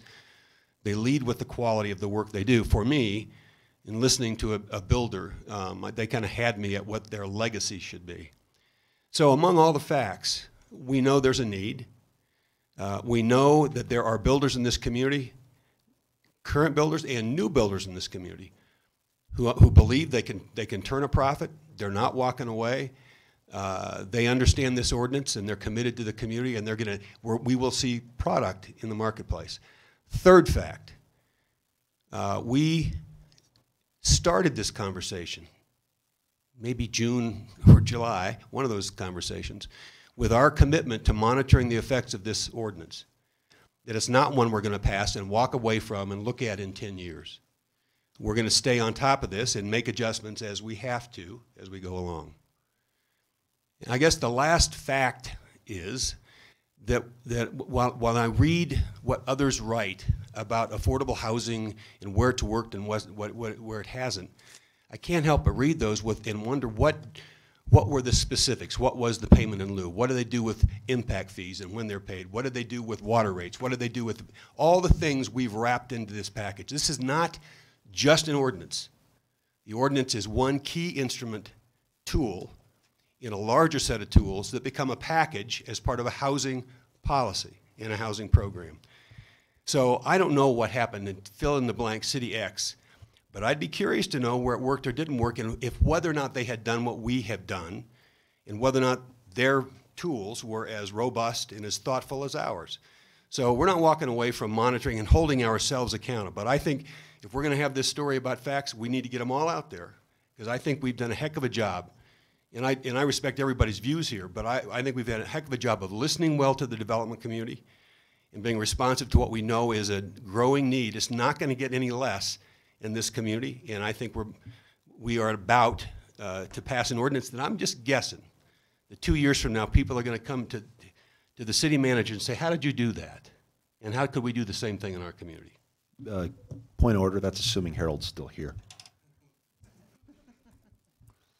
I'd actually, unless he's become such a high, unless he could do such a high profile, he goes out as a man. consultant and he's speaking everywhere, man. teaching others how to do this. I actually moved that we direct city staff or the city manager to actually bring back, should the ordinance pass, that we bring it back every 6 months for a report on how it's actually impacting our community. I just want a report on, I think we should have a report on just how it's going. That's it. I have a second? All right, it's been seconded. Any other questions or dialogue on that particular? All right, Councilmember Martin? Sorry, Mayor Pro Tem's first. Yeah, I wanted to say something else, but I do think that's a little soon, particularly given the chaotic state of our economy right now, and everything's up in the air, and things are a little overbuilt, and so anyway, I think it would be better to wait for at least a year, because it'll be a year before anything gets built. However, I wanted to comment on a few things. Thank you, Dr. Waters. I appreciate what you said. I completely agree with it. We've been told again and again by the Longmont Association of Realtors and various developers that this is a tax. It is not a tax, it is an impact fee. Because so far, and we've been told that everything is being dumped on the builders, and they'll, actually, this is inviting the builders to participate with us in this community. For years and years and years, the taxpayers have been footing the bill, investing in this community, in the infrastructure, the fire department, the roads, the schools, everything else. The taxpayers have built this city, and the taxpayers, that infrastructure enables all the businesses here to make money off this city, and for all of us to have good jobs. So we all have to pay our share. So it's not a tax, it's an impact fee. We've been told the builders will go elsewhere. That's never been the case with any of these situations. When they have affordable housing, it doesn't stop developers from developing. That the costs will rise, that we'll have less homes, they will all look alike. Well, they all look alike in many of our developments right now. It's very difficult to tell in certain developments one house from another, one street from another. So I don't think that's really an issue. So what we do know is if we do nothing, we get nothing. It'll continue to escalate out of control. We've given, for the last 3 or 4 years, we have given incentives to developers and builders, and not a single unit has been built. So giving incentives without mandates doesn't work. We've tried everything. We have actually been much more generous than any other city in Boulder County toward developers, and I think that's a good thing.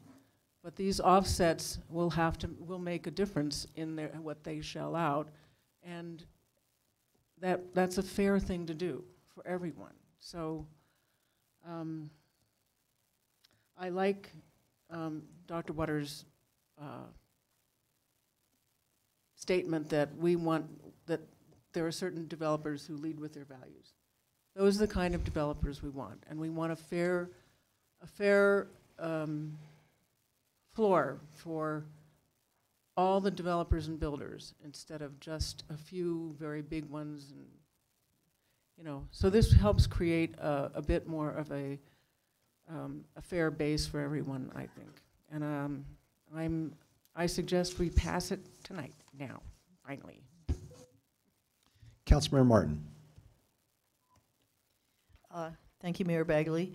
I just wanted to point out, since this is our second reading, and that therefore we have not had comprehensive discussion on the whole bill at this time, in response to what was said during the public invited to be heard section of this meeting, urging us to reevaluate the bill periodically, and I just want to emphasize that that is in fact built into the bill, that this is what some other affordable housing bills have not had as features, that we have an evidence-based formula for calculating our fee in lieu, and the fee in lieu will be reevaluated according to the evidence periodically. I think somebody helped me, 3 years was what we ended up with, yeah.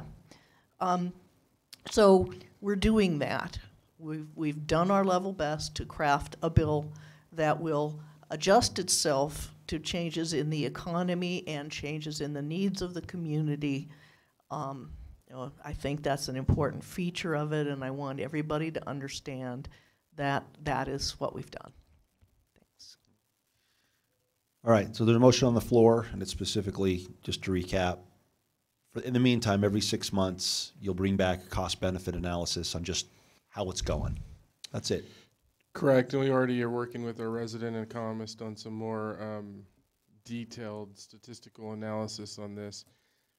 Data is probably going to be more robust at about a year. I mean, we can give you a look at 6 months. I just, but the reason I made the motion is because we haven't had a planning and zone. There's been no development at all, and so I just want to make sure. I'm going to vote for this, but I just want to make sure that. Correct. My theory, which I don't know, is that people are waiting to see what happens, and I'd be curious to see, in talking with developers who have had contribute or input into this process, they're claiming they're going to start building. So I'd like to just see what happens, and so that's it. I just not to make a decision. Just I want the data. That's it. We're on it. All right. So Mayor Pro Tem. We've actually got a motion already, but is there any comments on that motion? Okay, let's go ahead and just to bring it back every 6 months. Okay, let's vote on that then quick. Yep, Councilmember Peck. Don't we have a motion on the table already, or did we vote on the one Marcia No, that made was the and I motion. seconded? No, the motion was to bring it back every 6 months, and then that was seconded by 3 of you. I thought Marcia made a motion and I seconded What motion did you make? To pass the bill. We made that first, and then it was just open to the public, and then you made another motion. Did you? Was there a motion to? Correct. So we had to have so we have a motion on the floor for the 6 months. Then we're going to come back. Yep. And the motion is if it passes. All right. Let's just vote. And that passes. Doesn't pass. That passes unanimously. All right.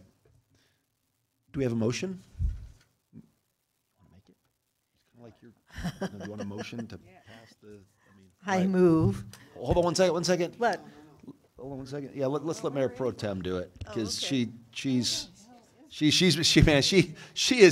is bled for this. Her nails are like all bitten off and.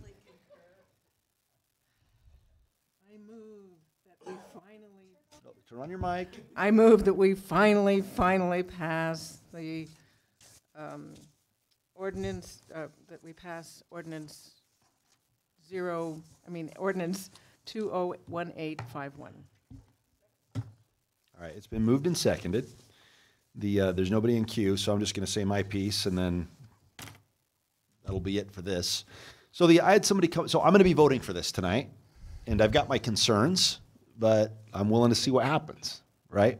So I had somebody come in my office today, and he's 70 years old, and he's got plans to develop 6 townhomes, and he doesn't know whether he's going to rent them or sell them yet, but he went to city staff, and this isn't a dig on city staff, by the way, because afterwards you go, I need to see that. What happened? But that's not the point.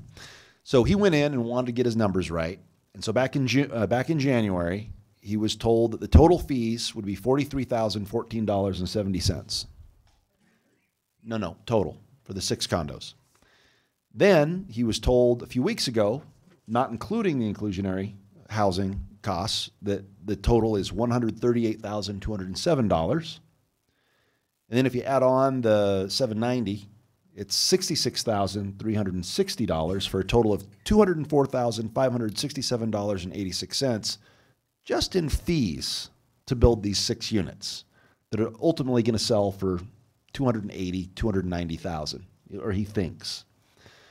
And so even if you sell each unit for $300,000 times 6, that's $1.8 million. 10% profit, that's $180,000. So it's just, people are paying a lot already just for the privilege of building in this town. So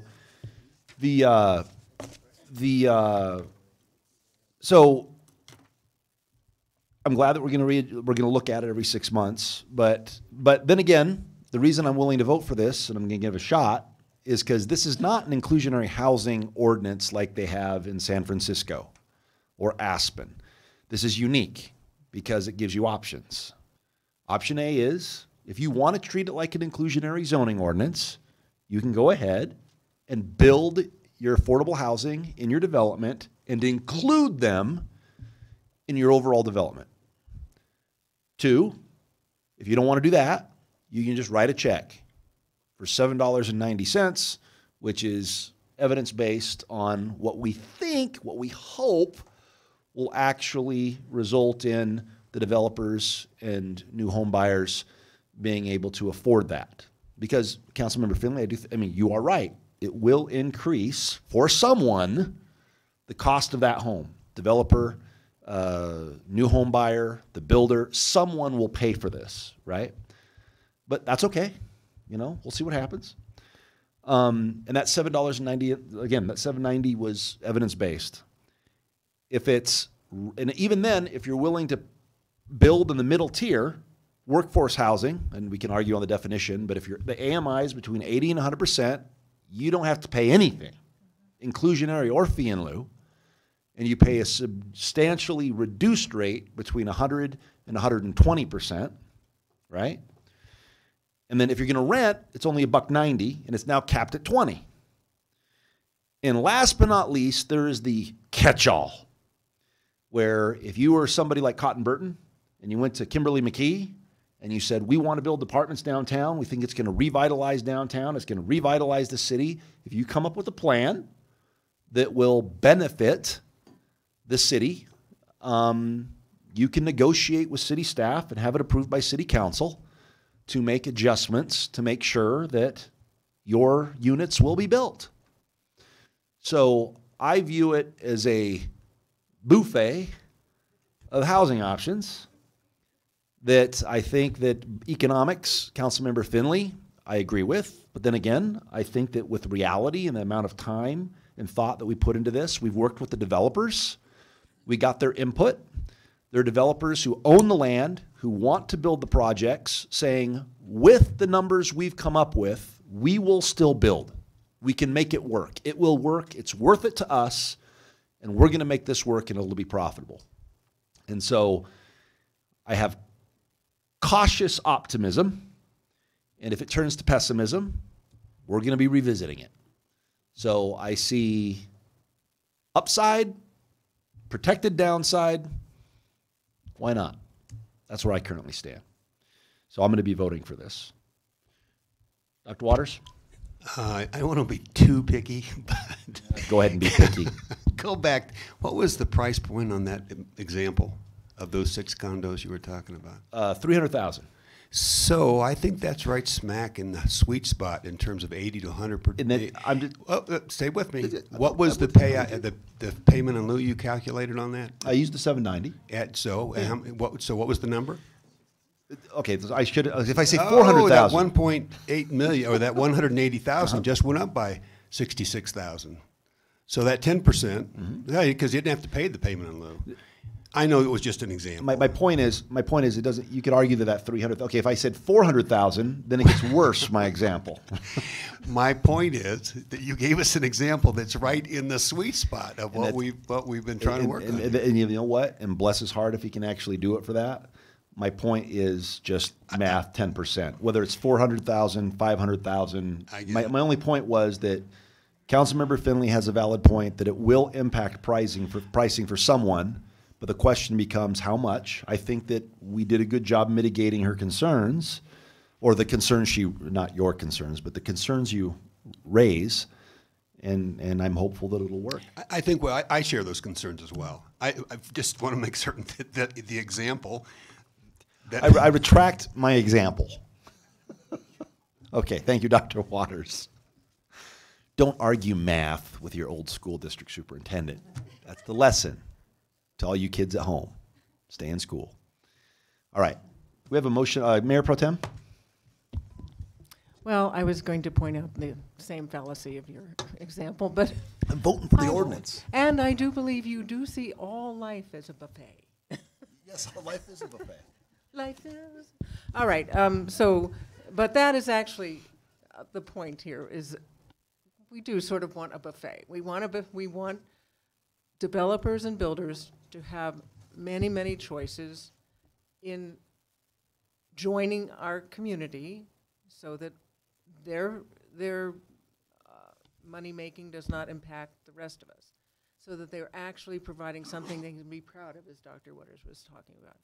And so that it is more of a level playing field.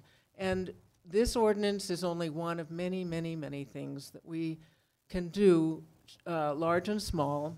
I think this is the largest, and I hope it's the most time-consuming, to make more choices for people to get into homes. That's ultimately what builds wealth in a society and wherever it is that people own a home. So that's what we want to move toward, rather than increasing the number of rentals. But as I said, this is just one of many, many options and one of many, many approaches to providing more prosperity for the citizens of this town.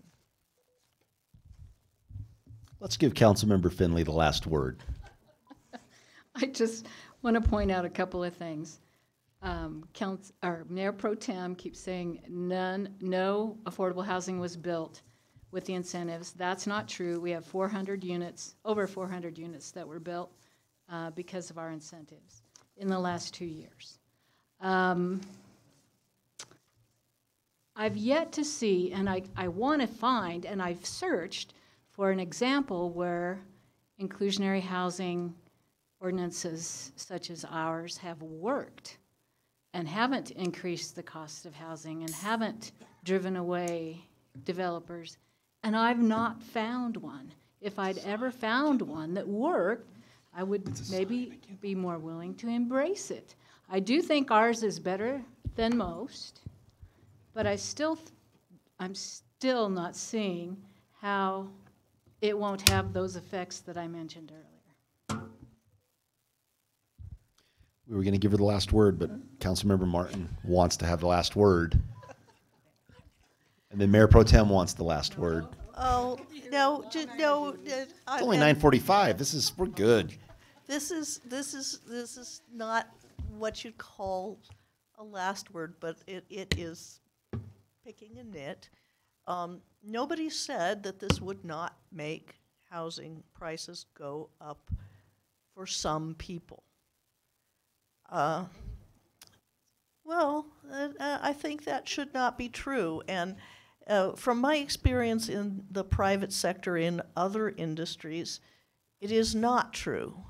Because when one industry, through innovation, applies marginal pressure on its competitors, they respond not by raising their prices across the board, because they can't, they would lose in the competitive environment, but rather by raising their prices in the areas where there is less price elasticity, meaning at the high end, or where there's more price elasticity, at the high end, it is likely that some increase in the price of a product does not materially affect who buys it.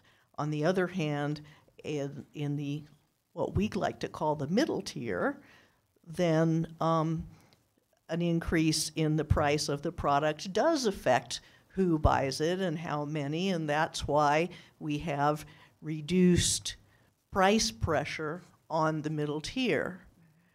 And in the middle tier and at the commodity portions of the market, producers respond not by raising their prices, but by shaving their margins. And I recommend to builders that they consider doing that. We listen to you on asking what your margins were and what a bearable pressure on your margins could be. We listened to you and we placed our fee in that area.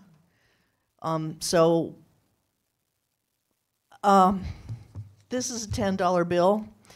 If Councilmember Finley will match it, then I'm asking the mayor to hold the stakes. And if that's illegal, I withdraw the offer. Yeah, kill the feed, please. As a criminal defense attorney, kill the feed. But no, wait a minute. The offer is automatically withdrawn. But I think that units will be built, and I think that. Well, I was only going to put up my stakes for a year because who knows? Yeah, but I think we will see some units, and I do not think we will see across the board price increases either. I think we will see measured price increases in certain segments of the market that can bear price increases. And I think that's how it should work. And frankly, I think that builders should be willing to accept that part of the cost of what makes their profits should fall on them. The city puts a big investment in maintaining the infrastructure. The taxpayers do. The city is going to, over the next few months, as was committed to by the city manager earlier in this meeting, is going to put in place some additional incentives as recommended by the economic development partners. So I think that we have addressed all the segments of the market, and I'm sorry to be so long-winded about it, but I just couldn't let Councilmember Finley have the last word when I didn't believe it was true, or I wouldn't have voted for this either. Council, I just want to, in a spirit of consolidation and love, I volunteer that my house can be the one that'll increase in value. I just want you to know that I'm willing to take that burden, and I'll volunteer the next guy that buys my house that he'll suffer the blow. All right, Councilmember Waters. Just real quick, this is really not about. I really don't intend it to be about changing anything in the ordinance, and we want to get this voted for. But this discussion about how long to wait to start monitoring. I tried to beat your brains out late at the last meeting about the language in this that requires builders who are in compliance with this ordinance to have to come to us for approval on a project that complies with this ordinance but is not in compliance with certain elements of our land code, like lot width, right? So the project I mentioned a few minutes ago is gonna get delayed, just in terms of how we're because of us, right? We've created an ordinance. We've got a builder who's responding before we pass the ordinance, but we've also told that builder, yeah, you're gonna have to wait. And if I were that builder, I would not be all that confident that his project would get approved in one review, given our pace of play, right? So I'm still concerned about that in terms of how we monitor. Not that I'm proposing we do anything with the ordinance, but keep that in mind. We've created a hurdle that we didn't have to. Now, I said I'd let it go. I'm going to let it go again. I'm not going back there. I just think we ought to be aware of it. All right. Thank you, Dr. Waters. Oh, you got more comments. All right, Councilmember. Or, sorry, Mayor Pro Tem. No, just a short comment. Perhaps we could bring back some of the elements of the land code that we know we're going to be working on in January, and we could bring that back as soon as possible about widths and some of the other elements that have to do with creating innovative projects like that one and like the Veterans Village and perhaps development of tiny houses and mobile homes and things like that. That's in the plan, and I think Yeah. we presented that 3 meetings ago in terms of bringing that back, and that Yeah. was part of the bridge conversation. Okay, But that's that is fine. a piece we'll monitor as well. Okay. So let's vote. Yes, it's clear. The queue is clear. Let's vote.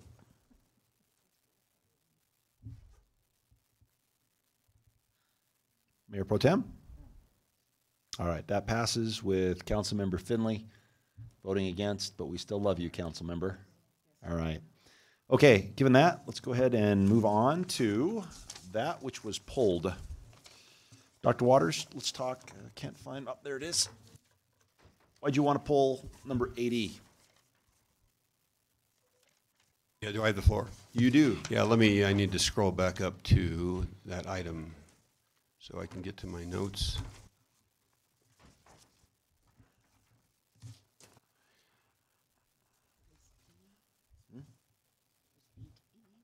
Yeah, it was 8E.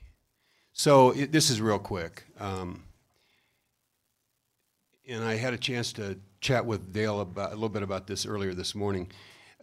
My specific questions are about the Spring Gulch number 2 drainage and greenway improvement project, and then the one below it is the resilient St. Vrain project. So the first question is, in item 8D, we were shifting some funds to the First and Main project away from the St. Vrain project. Now I see a transfer of funds here. This is back into that, right? So that balances out across those two funds. Just wanted to clarify. The other question is on the Spring Gulch Drainage and Greenway Improvement Project, which I know we're going to combine that with County Line Road 1. Correct. So we're going to go to bid for both of those, and that's forthcoming in the relatively near future. And in reading the write-up for that project, I can't read it without wondering the relationship of Spring Gulch number 2 and the County Line Road widening project and that gas line that runs from the Knight well to the Ryder well and south and then, back east. So what's the relationship between this project and the gas line, the flow line? So there is a relationship. Let me back up a little bit. So we have been engaged in conversations with Anadarko regarding this very issue. We have developed a few options in terms of how we can approach that situation. One of the options is, what if the well was closed in? What happens if this night site is drilled, as we talked about in the conversation? And one is, well, could we just move it? All of those options seem viable, but in terms of meeting the time frame the council talked about, it looks like we're going to be looking at the third option of the move. That is something that we have meetings scheduled within the next couple of weeks to bring that to a little further along, but that will be an item that we will bring to council to consider. I will say there will be a cost, and we're evaluating that and trying to have those discussions. So the third option is to run that line straight south, right? Well, so that's part of the conversation because we're still talking about orientation, but really what we're doing is the council direction that we had on that was to move it out of the neighborhood and away from the schools. Yeah, so that's what we're trying to that's the accomplish. objective. Yes. So it would move that line away from Trail Ridge Middle School. Is there another school site in that vicinity that line currently runs close to? Does it run by Alpine? I think it's just Trail Ridge. Oh, there's a future school site down. Yeah, that's what my question is. Right. So that line currently runs next to a middle school, next to a projected school site. And we're now talking about to accelerate or keep this on a schedule because the drilling of night has been delayed, that we would then have to pick up the cost. So it begs the question, what have we heard from the school district on this? Have we had a conversation with the school district on this? I think we haven't been there, but we can definitely ask them to say, here's what we're looking at once we get specifics, and would you want to be part of that funding option? Well, I'm going to be keenly interested, given what we learned earlier this evening about data that gets shared and concerns about student safety. If there was a project that ought to put students and faculty at the top of a list of priorities for the school district to partner with the city, it would be on the relocation of that line. So I'm going to be keenly interested in what the response is, and very enthusiastic about seeing this move forward. So thanks. All right, Mayor Pro Tem. I just have a small question on the Vans Brand airport improvements, and I know the airport manager has left, but perhaps the city manager, or maybe you know. Okay, thank you. We'll give it a try. All right, Teresa. It said that most of the repair and maintenance projects have come in under the projected amount, but something came in higher than anticipated. What was that particular element that came in higher? Was that the cost of steel or things having to do with that, or do you know? You don't know? Okay. I need to that get into I the can't CIP. answer that All right, question. I was just curious as to what, and why we didn't get more bids to see if we could get that lower. But if it's a price of material like steel, you're not gonna get it lower. So it's hard to say. I can't tell why. I mean, obviously we put it out for bid, and then under our purchasing procedures, we make the selection based on cost. Yeah. In terms of that specific project, was that the taxiway? Or which one was that?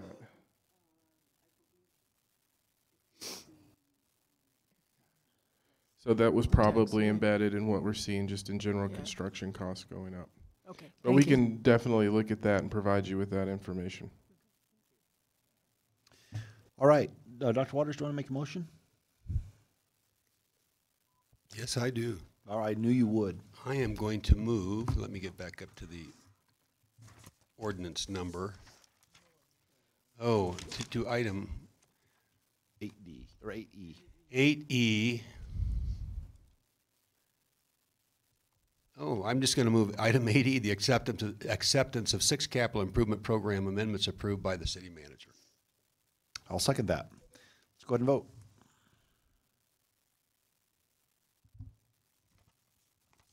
That passes unanimously. All right, let's move on to general business. The LURA resolution. Do I have a motion to recess as the Longmont City Council and convene as the Board of Commissioners of the Longmont Urban Renewal Authority? All right, let's vote.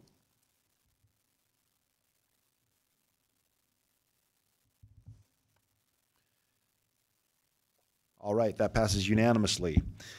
This is Resolution LURA 2018-02, a resolution of the Board of Commissioners of the Longmont Urban Renewal Authority enacting a supplemental budget and making an additional appropriation for the expense and liabilities of the authority for the fiscal year beginning January 1st, 2018. Do we have a motion? Do I have a second? All right, it's been moved and seconded. Let's vote.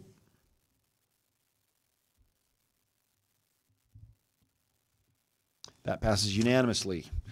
Do I have a motion to adjourn as the Board of Commissioners of the Longmont Urban Renewal Authority and reconvene as the Longmont City Council? So moved. Second? All right, let's go ahead and vote.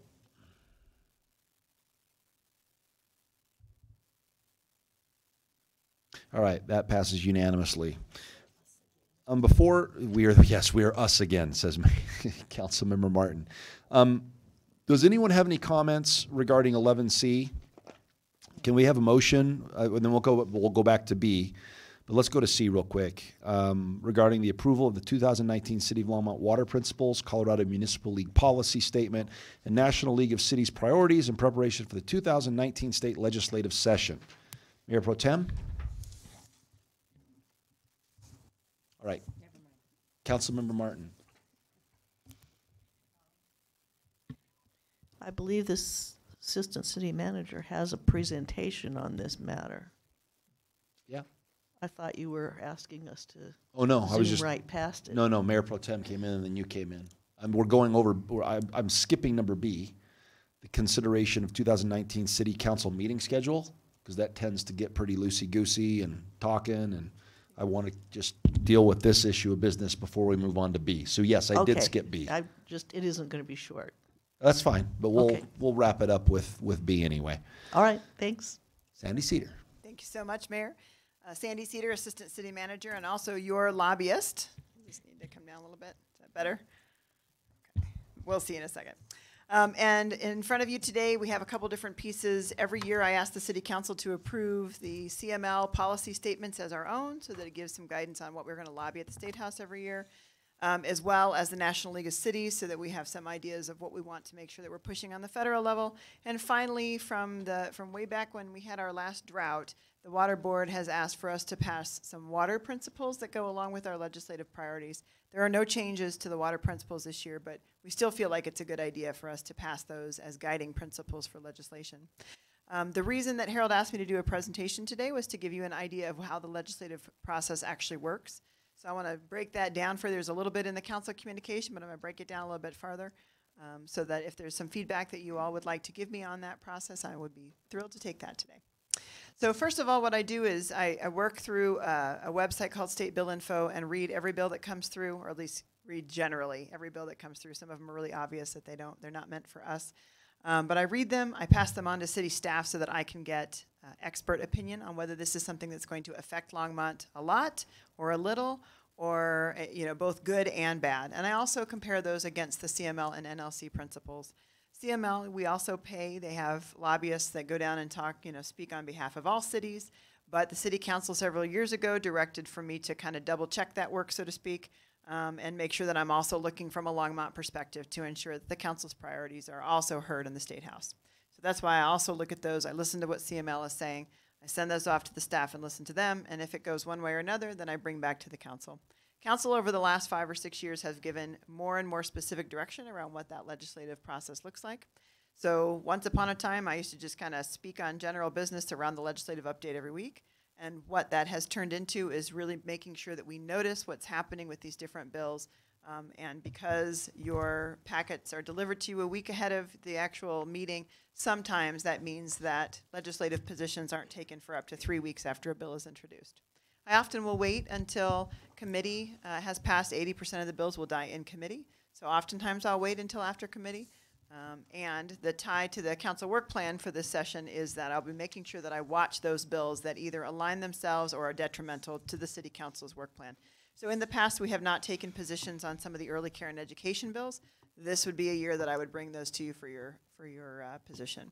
So that's how it works today. If you're interested in any kind of changes to that process, I'm all ears.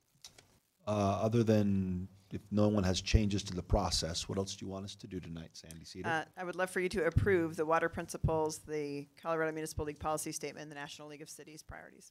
Okay, Councilmember Martin. Thank you, Mayor Bagley. I am detecting from your remarks that maybe you want us to approve the principles before discussing process changes. Is that? Yeah, I guess there's two issues. One Yes. is approving, and one is approving what is on the agenda. But if you want to discuss changing how city staff brings information at a state level Which to I us, do. we could do that. Yeah. Okay. So then I move that we first approve the suggested legislative principles because I think they're very well crafted. Second. All right. Let us vote if there's no further discussion.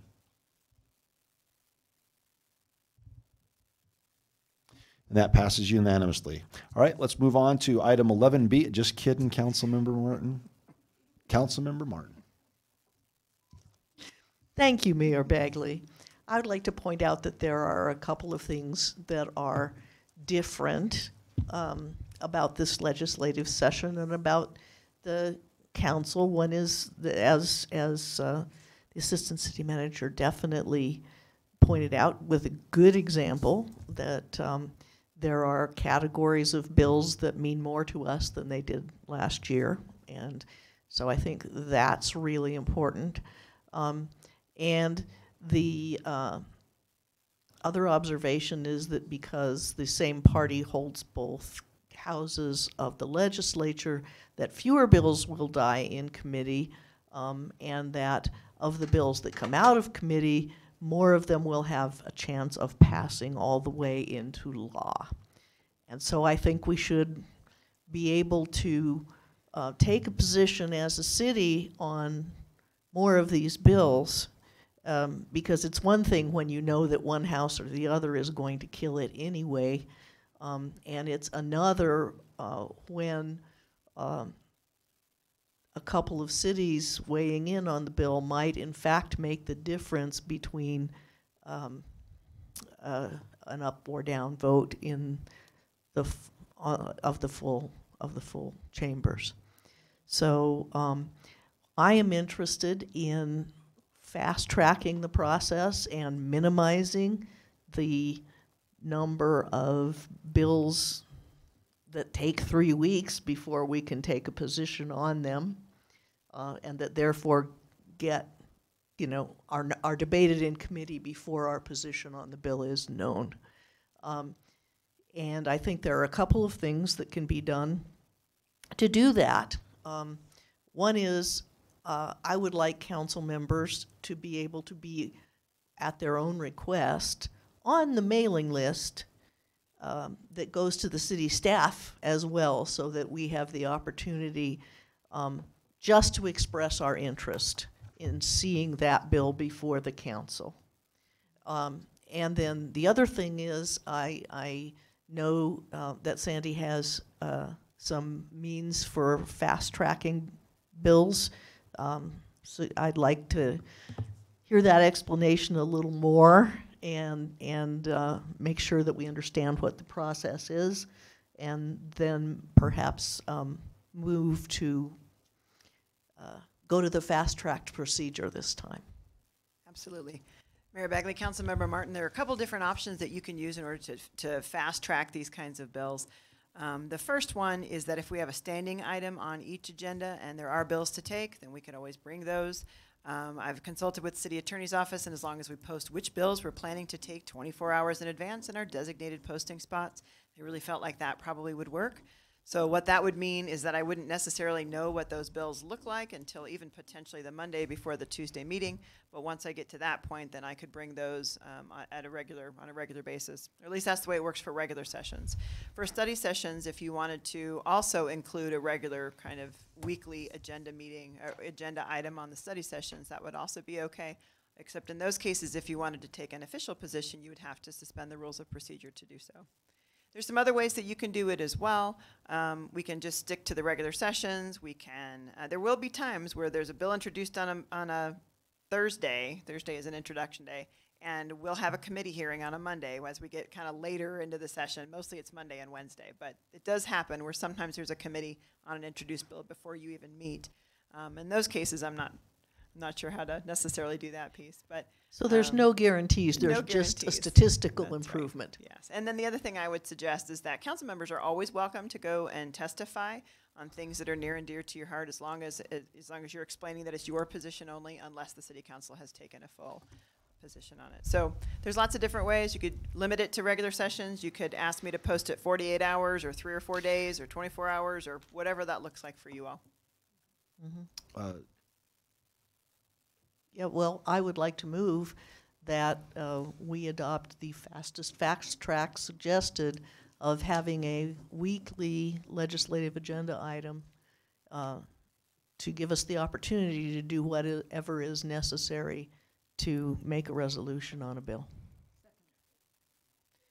May I clarify that real quick? So I don't know that you want me to take resolutions, because that requires legal collaboration and a formal resolution. You mean positions? Yes? Position. Okay. So Just wanted to clarify that. I That's guess not faster. nobody's in the queue, so I'm going to just state. I mean, I think I understand some of our council members' concern and desire to do that. Given that we already have so much on our plate during these meetings, it's nice to be able to give a thumbs up or a thumbs down. We really aren't state legislatures. And if we want to reach out to, I mean, Jonathan, Mike, I guess Matt, not anymore, but I mean, we all have relationships with our state legislators. And I don't want to spend time at all other than just if you guys want to bring it up and we all say yes, nay, but I wouldn't want to debate it. I wouldn't want to discuss it. I wouldn't, just because it's just an interesting conversation that doesn't really have an impact on our community. I mean, they're important, and someone down at the state capitol will be voting on them, but we really don't, that's not our decision to make. And so I wouldn't want to spend any more than just a few seconds to vote on any state issue. And so I personally like the system we have in place. And if there's something that's important to someone, I would much rather have it that if it's really important and we really need to make a statement, you let the city manager or myself know, we put it on the agenda and we actually have a discussion. But I wouldn't want to spend every week going over state legislative items and discussing and talking when it's really not going to have an impact. Councilmember Martin. I think that what you're suggesting is really not the intent. It's rather that having a legislative agenda would proceed a lot like a first reading, in the sense that the deputy city manager would list the bills, possibly with a her opinion of the position, what support, opposed, neutral. She will already have consulted the staff, although they may not have gotten back to her yet because we're fast tracking. But if the staff really cares a lot, they will have, and she can probably include that information on her agenda. And I suspect that the most frequent motions would be follow the recommendation of the city manager, take no position whatsoever on any of these bills, or pull one out for discussion because it's especially important. But all of us like to quit by 11 o'clock, and so I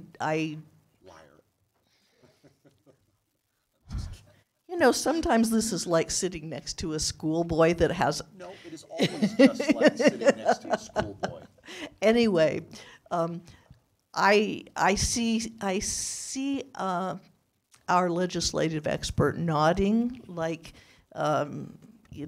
thinking that my characterization of appropriate behavior with respect to a legislative agenda is appropriate. I'd also like to say that, yeah, we do have relationships with not only our outgoing representatives, but also our incoming representatives, or the representatives that we hope are incoming.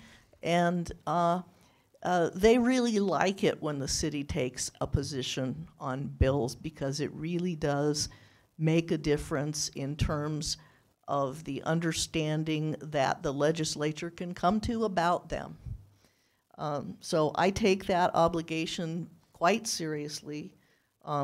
I do frequently testify as an individual when it's not something the city can take a position on. But I think that when the city has a position, it should emphasize it. Mayor Pro Tem? I would suggest that those who want to know what's on the state legislature be added to the list, so that we just have an opportunity. That would help me too as a representative of CML, so I know ahead of time and can ask more questions. I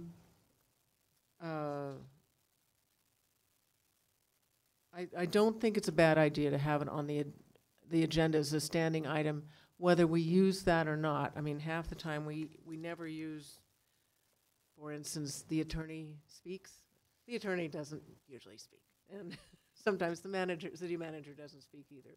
It's an optional item if there is something. I don't want to have information about 800 bills to read and to argue about. I think we could take an up-down vote without spending more time, as the mayor says, we already have plenty to do.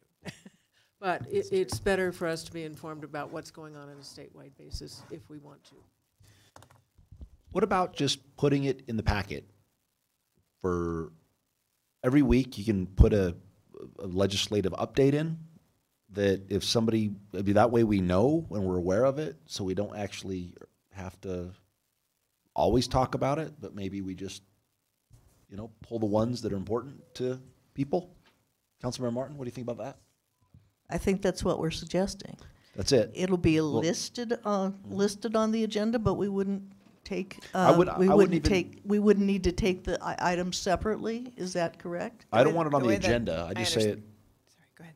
No, I wouldn't want it on the agenda. I'd want it just give it to us in the packet. Give us the info, and then you can bring it up in council comments, or although we technically can't take a vote at that time. But if it's on the agenda, people, when there's a meeting, first of all, if you set a meeting, we're going to have a meeting.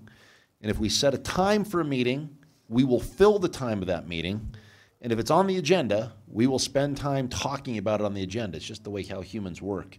Mr. Mayor, one might think that you would like to drown government in a bathtub. No, I want to drown meetings in a bathtub. All meetings. Yeah. Mayor Begley, I think what you're suggesting, though, by putting it in the packet does lengthen it from a 24-hour response time to a 1-week time frame. Because you receive your packets a week ahead of time. Yeah. I just don't want to, if you can't tell, I guard I know zealously. you really don't like this idea. Yeah, that's all right, though. But we have a motion. We do have a motion. Councilmember Peck? All right. So why don't we put them in the information packet, the ones that you think that would affect our city in some form or other? Is that, well, let me tell you, basically this is what we do at Dr. Cog. Not everybody goes over every single piece of legislation. And then we would tell you which ones to watch. You can say that, it didn't make it out of committee, whatever. And then at some point, tell us, do you want to support this or not? I agree. I don't want to go over all these bills. It just doesn't make sense. But you're watching them anyway. Yeah. And I would love to know what you're watching. Yes. So, and basically just put them in the information part of the. So Mayor Bagley and Councilmember Peck, those are always available online. Everything I'm watching is always available online with your positions as well as how they're doing and their status. That's updated usually every 3 days during the legislative season. Be happy to send you in fact, I think the web is, information is actually in your packet tonight. Oh, okay, it is, that's right. Yep, Okay. so you're welcome to take a look at that at any time to see all the bills that are tracked. Out of the 800 to 850 total bills, we usually track about 300 to 350. Of those, last year you took positions on 5 or 6. In years past where we've had the standing agenda, it's been 10 to 12. It's not a ton of bills generally that have that level of impact. The thing that will change that is whether the council directs particular bills to come back. That's what will Exactly, change. and I think that's what we should do. Councilmember Martin? I think the difference between the old way and the new way is not necessarily going to cause a lot more discussion.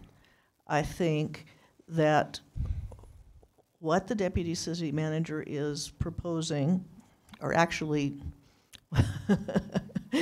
what she's saying has been the alternative method that has been used at different times, is that there is an agenda item that says, that asks the question, are there bills that need to be discussed by the council?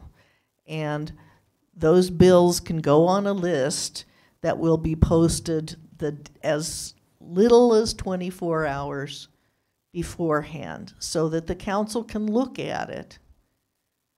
And any individual council member can, without even the city manager reading the list necessarily, can just respond to the question, yes, I would like to discuss SB blah, blah, blah. And if no council member does that, then it's like asking for public comment and having nobody on the list. It doesn't take very long.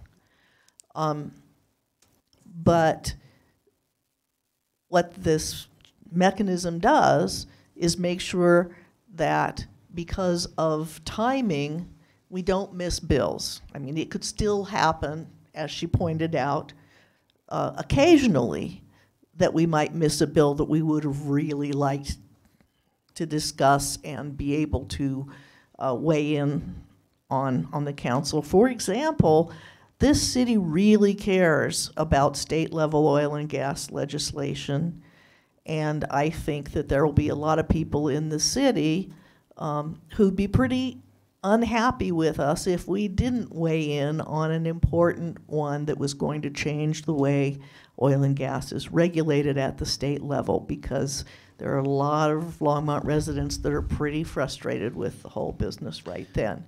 So I think that this is the lightest possible touch that would give us a heads up when there are important bills to be considered, and that would allow the city to take a strong position when necessary. I really would ask everybody to vote yes on this, because it matters a lot, and we have had to say very often on matters that our citizens really had strong opinions on, that's preempted by the state and there's nothing we can do. Well, when that's true, this is something we can do. So please, let's fast track this process. I love you, but no. Let's vote. I know. I'm just saying I'm going to vote no. All right.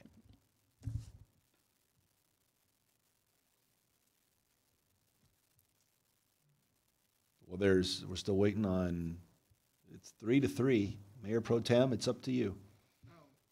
All right. Looks like that's our new process. Mayor, I will make it as quick and painless as possible. All right. Charter says I can still take it off whenever I want, though. All right. Just kidding. I won't do that, Councilmember Martin. All right. Let's go ahead and talk about consideration of the 2019 City Council meeting schedule.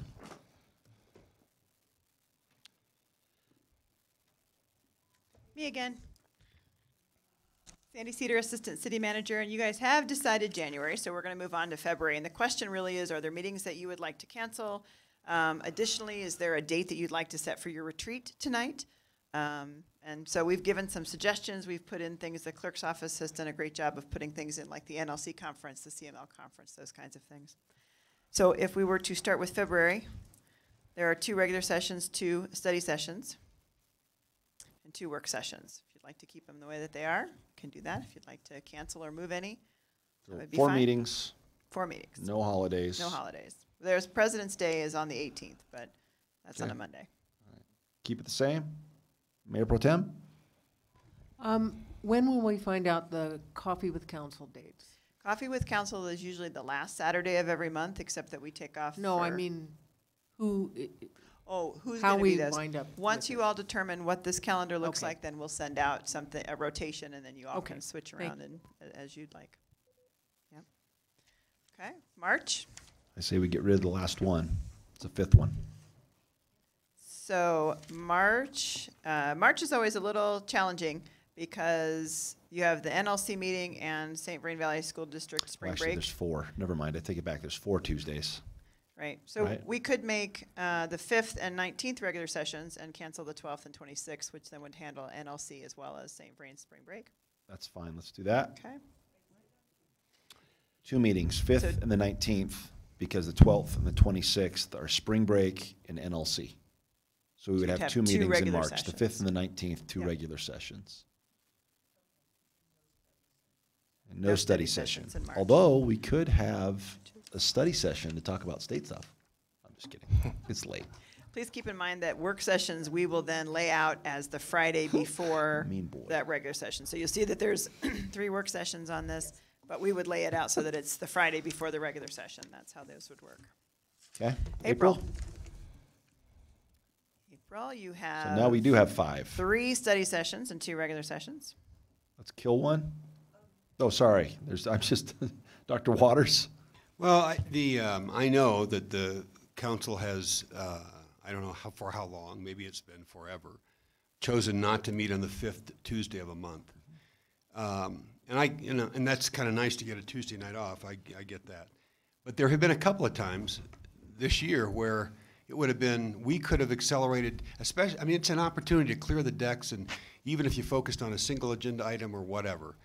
I guess the note to myself is, does it make sense to, at least it makes sense to me, maybe. I won't ask, does it make sense to anybody else?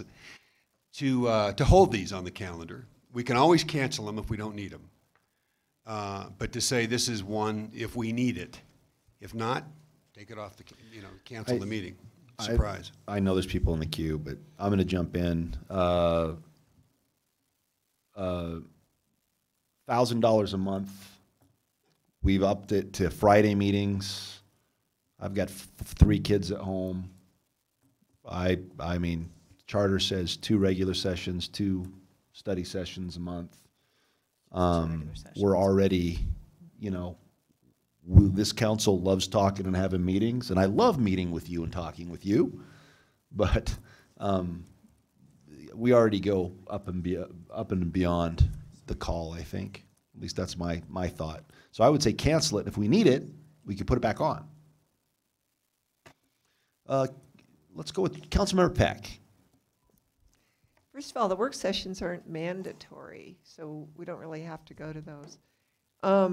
As you know, I've missed a couple. Would this be a good time to have another open forum? And possibly make it shorter? I mean, not into, Depends on how many people show up. Well, they just have to talk real fast. Well, there we go. Just a suggestion. All right. Councilmember Martin?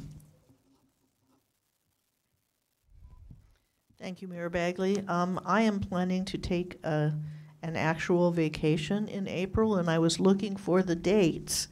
So, Pardon me? Councilmember Martin, according to the clerk's office, 4/23 through 5/4 is when you're going to be gone. Thank you. I was hoping you knew that because I do remember going in and telling you. Fortunately, Dawn knows. Yeah, so 4/23 is the council meeting that I would have to miss for this vacation. And so if y'all wanted to be sweet and yeah. We put sweet away at 10. Okay, well, I would vote for swapping the, canceling the 23rd and making the 30th a regular meeting. I knew I liked you, Councilmember Martin, I don't Councilmember believe you're back by that time. You're not going to be back. I'm not going to be back by then? Not until the Well, 4th that's of May. no fun. Now she's going, well, you guys can have all meetings then. I'm going to miss 2. Well, all right. Well, as long as, if I'm going to miss 2, I'm going to miss 1, so there we go. Never mind. You guys want to have, again, if we're going to do it, I was going to say, if we're going to do it, let's make it regular session so we can at least get work done instead of having a study session and just showing up and forcing ourselves to talk about something that otherwise we might not. Just keep in mind that when you do regular sessions that are back-to-back, that you can't have 2 readings on those kinds of items. It has to skip a month. Yeah. So am I canceling the 30th? I don't want to sound lazy, so I'm not saying anything. Cancel it, okay. Well, at this point, I don't heard 4 care now. since I'm missing 2. Bye. Okay. The what? I think I saw 4. Maybe I Cancel saw the 3. 30th. Okay, that's 4. All right, cancel the 30th. Okay, all so right. we're on to May. In May, there are 2 study sessions and 2 regular sessions. I insist we have them all. One of the regular sessions is right after Memorial Day. One of the things that I want to point out is that this will be board and interview time. So if you would rather do board and interviews on May 7th rather than that study session, that might be. Hold on 1 second. Let's have Mayor Pro Tem make her comment. Okay, I'm back in March.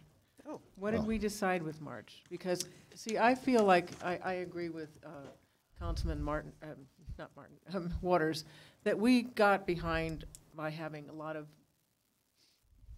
double set, this would only give us, did we agree to have 3 sessions in March? We're gonna have No, 2. We have a we're gonna have spring 2. break and an NLC. Okay, well, then, yeah, that just, it really kind of puts us behind. I'll be here. We could do the NLC meeting And then, or not. so then we're not going to take off anything in May, right? That's what I'm hearing right now, is that 4 meetings in May. Good, okay. Yes? 2 regular, 2 study. The suggestion from the clerk's office is that the 7th you repurpose for boards and commission interviews, which is the first meeting in May. Did we like doing it the way we did, Mayor Pro Tem? No, because once again, we're losing time with board interviews, which we used to do on a Saturday and get it all taken care of. Instead of missing a whole session. I don't know. I think we have a lot of work to do this year, and I think we better. And that's not a problem. If we want to do it on a Saturday, I have no problem with that. It's just that me personally, we spend 2 hours in these chairs before we do 1 iota of city business. So, I mean. All right. So I'm hearing keep all of the May sessions we're as keeping them regular all study in May, sessions and and a we'll Saturday. spend a Saturday doing them. A Saturday. Any preference on the Saturday? Not Cinco de Mayo? Okay, so you're talking about the 11th or the 18th? Well, that would be Cuatro de Mayo. No, that's, It's 11th yeah, or the 18th would be what that would look like. Yep. Does that work for everyone? 25th is coffee with council. Yeah, they might work or something. Oh, yeah, you're right. 18th is set for coffee with council. Yeah. Okay, so. So May, 2 regular, 2 study, Saturday board interviews. Okay, so Saturday the 11th. Don't start them before 10, Yes. please. Councilmember Peck? Here, I'll clear you. I'll clear you. You're good. Okay, if we're going to do board interviews on the 11th, let's cancel the work session on the 10th. Okay. What do you think? So what I'm hearing is study sessions, regular sessions as they're laid out, no work session on the 10th, but board and commission interviews not before 10 o'clock on Saturday, the 11th. Great. Okay. June. So June is another one that gets a little funky because the CML conference is the week of the 18th. But there's 2 study sessions, 2 regular sessions. You could cancel the study session on the 18th if you're planning to attend CML, and perhaps the work session that Friday. Are you all going to CML? I love it. You what? I love it. You love it. Okay, so I'm hearing Well, I'll be cancel here the having meeting on the counsel 18th, cancel the meeting on the 21st, which is the work session of that same week. Yes. Somebody will have coffee with council that Saturday. I'll do it. I'll be in town. Okay. Mayor. Thank you, Mayor. Okay, July. So July has 3 study sessions, 2 regular sessions. There is a work session the day after the 4th of July, currently set. I'd like to clear the week of July 1st through the 5th. So cancel the study session on the 2nd and the work session on Friday the 5th. That's what I'd like. That still gives you 2 regular sessions and 2 study sessions.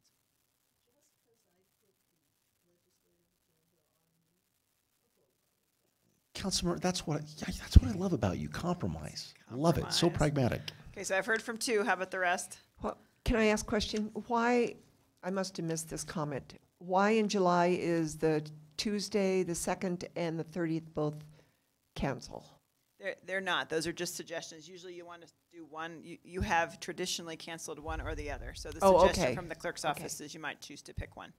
But what I'm hearing is the 2nd and the 5th. We can go do something for the 4th. Go out of town. Take a trip. Buy some poppers. Yes. So we're talking about having 4 meetings in July, the 9th, 16th, 23rd, and 30th, 2 regular, 2 study, and then taking the week of July 1st to the 5th off for the holiday? No. hearing. August, Looking at that. this is the August. city manager. So 2 study sessions, 2 regular sessions, 2 work sessions. It's completely up to you. I think last year y'all did it in June maybe? June is kind of tough because you cancel one of the meetings, but absolutely. And then the retreat is the other question. Yeah, well, let's Let's figure get out through the what calendar Tuesdays first. we're going to Yeah, use, okay. and then we can figure out how we're going to use them. So 2 study sessions, 2 regular sessions, 2 work sessions. September, September begins budget time, so we've got a study session. Cancel 'em all. Cancel them all. We've got a study session, 2 study We'll need sessions, 'em 2 all, regular yep. sessions, 2 work Keep 'em sessions. all. Keep them all. I think that's our preference too. Yes. Yes. Jim's giving me the look. Okay, October. So this one you have 3 study sessions, 2 regular sessions, 2 work sessions. I'd like the Halloween week off, but Okay, that's 2. I hear canceling the Council, 29th. sorry, Councilmember Peck, we have people in the queue. Sorry. Sorry. I'm going to suggest we leave that on the calendar for the 29th, mainly because this October was so heavy with work to do. And if we're in a heavy budget session, I don't want to keep pushing things off of the agenda so that we have a horribly packed agenda. So I would just like to keep it on the calendar and not cancel it. And What, the 29th? yeah, just because if our budget meetings get crazy and we just keep pushing things off on other agendas, we can cancel it later if it turns out to be a light month. That's my opinion.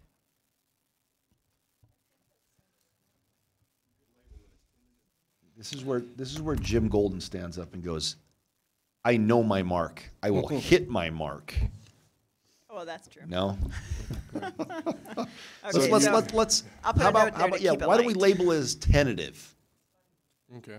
And then that way I feel like we've canceled it, you feel like we kept it, and then we'll make the decision as we get closer, and I will give a more impassioned plea. Super clear. Right? Oh, will it be? Tentative. Well, speaking of the city election in November, all right. Election Day is the first Tuesday, and Thanksgiving is the Oh, last sorry. Tuesday. Mayor Pro Tem has a comment or question. Okay, I would like to point out that last year, what we did was cancel all these meetings that were like 2 in a row, which is what we'd be doing if we canceled October 29th and November 6th. Fifth. Yes, you're right. We could also move November 5th to the 6th and we've done that before. You're going to have a 6th. So that we actually have time to do the budget, get everything finished. The 6th. No, it's the next Monday. Yeah. So, so Harold's asking a good question. Let me ask Don. The organizational meeting would Meeting's be. on the 11th. But that's Veterans Veterans Day? And the last time we had this by charter, we have to have the have organizational meeting on Monday. And so we will Oh, have to come in right. on Veterans Day for the organizational meeting on the 11th. So we're going to have Yeah. so if we don't do the 5th, so if if it's tentative on the 29th, but then we cancel the 5th, we'd meet on the 11th and the 12th. And the 12th. I mean, Correct. someone will. Dr. Waters, if we're not here, I invite you to get a burger with me. Well, then, let's not cancel the study session on the 26th, because we don't. Yeah. Yeah, So I just okay. want to note that is the week of Thanksgiving. Oh. Councilmember Finley says she doesn't care because she will be done. November. Again, I have no problem meeting the 5th. All we're doing is watching television or or watching the results. Completely up to you. But I'd rather meet on the 5th than come on the 26th. What? I could, yeah. Could get ugly. We did it didn't we do it last time? We had a meeting the night Councilmember Waters was elected. Special. Well, this would be a special election. They're all They're all special. Yeah. They're like my children. Special. You know, I think as long as staff knows It which was. times you're guys, We all that checking. you will be meeting, certainly having 2 regular sessions back to back for November and December is pretty standard for us now. So what are we doing? So just real quick, are we canceling the 5th or keeping the 5th? Election night. Canceling it, right? All right.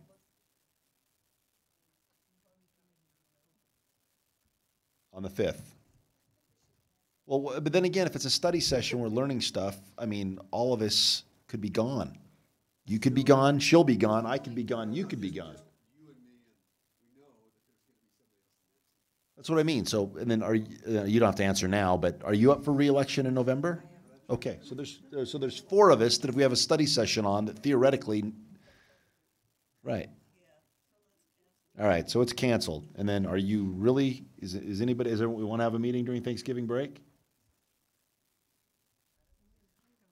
All right, I say we cancel the 26th because I've heard mumblings from 3 other council members Okay. that say not really.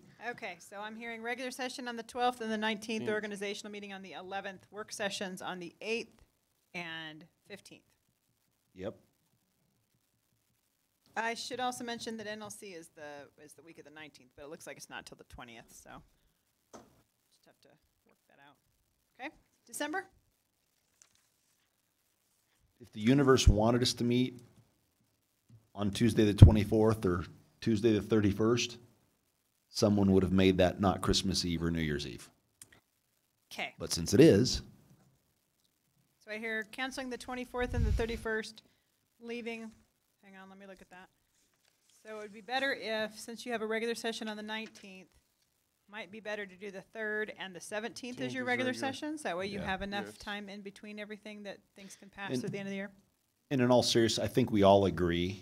I mean, it's 11:45, so I'm being a little flippant. But if need be, I think we're all in agreement that if we need to meet on one of these Tuesdays, or even if we have to meet on a non-Tuesday, I believe all of us are willing to meet. So this is with the caveat of if we need the meeting, let's have the meeting. Yep. Okay? So I have a question though. In December, we have the board interviews and a council session on the 3rd. Do you want to switch those board interviews to a Saturday again on the 7th? I'm seeing noddings of heads, yeah. Yep. We only have 3 meetings, so yeah. Board Yeah. meeting. Okay, thanks. Okay. So then the last 2 questions really are, do you want to do a second open forum sometime in the mid-year? And when would you like to schedule your retreat? Yes, we want to have a forum, it Okay. sounds like. And then retreats are fun. We should come up with a council work plan.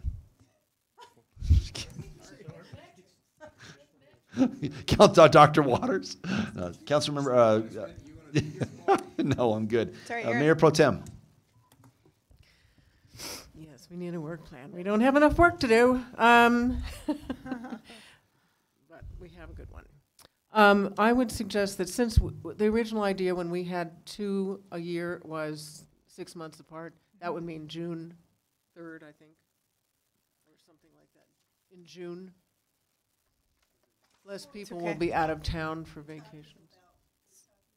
I'm sorry, about an open forum. The open forum. So at this point, you have board interviews in May. So June 4th could be. That's the only study session you have in June. So you could turn that into an open forum. Yes, I'm hearing yes. Open forum. And then Councilmember Rodriguez, were you asking when retreats generally are? Yeah, since it was different because of the special election. It was different because of the special election. That's right. We've done them. I've done them every month now between January and May. So I would say it is really your choice. January gets a little tough because people are coming back from the holidays, but it's the beginning of the year. February seems to work well for the council because things are generally getting settled in, and we waited till May for Councilmember Waters to join us.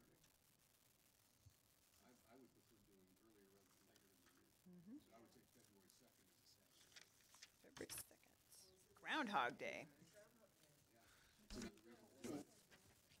Okay, so I'm hearing, so would that be then February 1st and 2nd, Friday and Saturday? And blocked, that's what we're doing, it's just Yeah. blocking, because I'll come back and get more feedback as we get closer to the date on what you'd like to see. Okay, First and second. so that's what I'm hearing. Of what month? February. Sure. Mayor Pro Tem? Okay. Also, could we, Go outside and by, scream for a little bit and walk around. and by 2 days, we mean one full day and then one half day, right? Pretty much. Yeah, that's what I mean. If we're blocking 2 days, I'm just saying that. We'll block it, and then depending on how you're moving through whatever. Okay. Well, depending on what you want, and It's then your- how you Perfect. move, it's your Right. retreat, It's your so. retreat. Cool. So When you will decide- we, can we set also a deadline for when we'll talk about what we're going to do with that retreat? When would you like for me to bring that information back? We've got to bring it on the You've got 8th of either- January. you've got- Probably shortly, Sounds like January. beginning of January. Yeah, January 8th. January 8th it is. Yep. We'll just And then put it on also, the agenda. Mhm. just because I know that the emails and phone calls are going to come in the morning, when are we going to be planning on finishing up Prairie Dogs? 18th. is That's the coming The next 18th. week. That's first reading That's is first next reading. week. Okay, First reading. all right, perfect. No, December 18th. And then First January- reading Dogs? is next Yeah. week. And then January 15th is your open forum. Okay. Anything else regarding our 2019 City Council meeting schedule?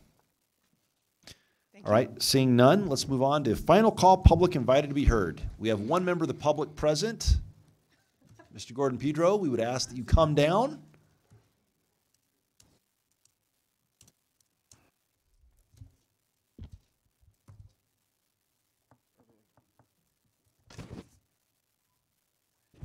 Gordon Pedro, 2639 Falcon Drive, Longmont. I'm here to thank you for your passage of the inclusionary housing ordinance. It's been a long time coming. I'm glad it's here. One of the things that I thought I heard far more than I expected to was selling the city short. A number of comments made that, oh my gosh, this is going to drive all the developers and all the home builders out of town, and we're not going to have anything built. And I think that that is not likely to happen. In fact, I'm sure it's not going to happen. And I say selling our city short because this city has tremendous assets that developers and home builders benefit from. And that makes it profitable for them to be here, building homes for our community. And so I just hope that we reassess, and some of the home builders that were sort of negative, I hope that they will admit that they were probably being a little bit alarmist, and that they will be here and they'll be building homes. I do believe that monitoring this systematically is important so that we really know what type of impacts, and that a report, at least annually, about how it's going is important, because that gives the future council members facts to work with when they have to adjust policy. We know that there will be ultimately a recession that hits our community just like it always hits every community. They're cyclical. And when that happens, you need facts about what is going on with your affordable housing program, and that way you make real decisions based on facts as opposed to on emotions. And people who want to kill your inclusionary housing program, they take advantage of those recessions, and when there's a downturn in the amount of units being built, they come and tell you, oh, it's all because of your affordable housing, and that's usually not the case. So anyway, thank you for adopting this ordinance. Thank you, Mr. Pedro. Anyone else? I don't see, I mean, you see city staff.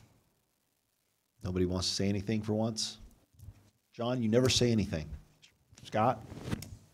No? All right. All right, let's move on to mayor and council, mayor and council comments.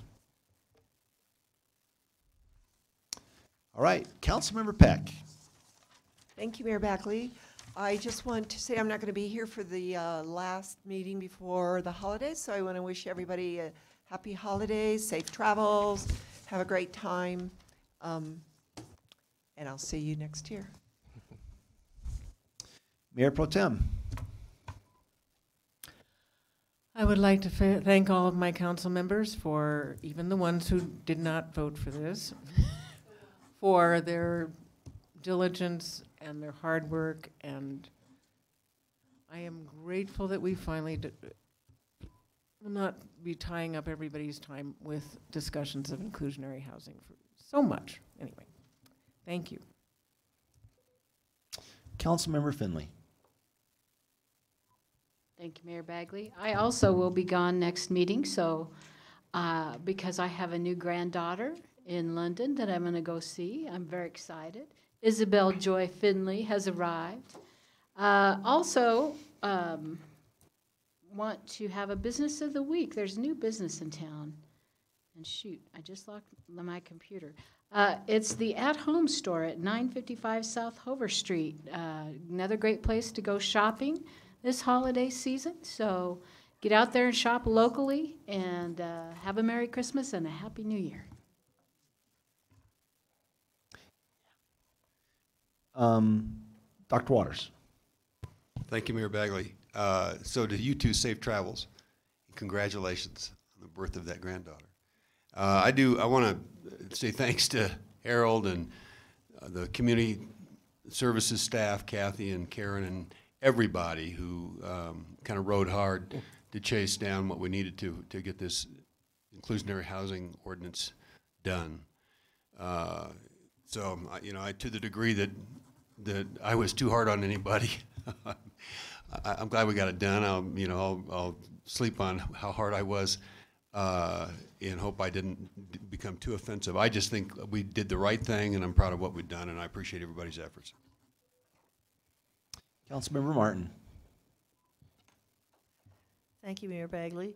First, I'd like to say, again, happy holidays and safe travels for those of you who won't be with us next week.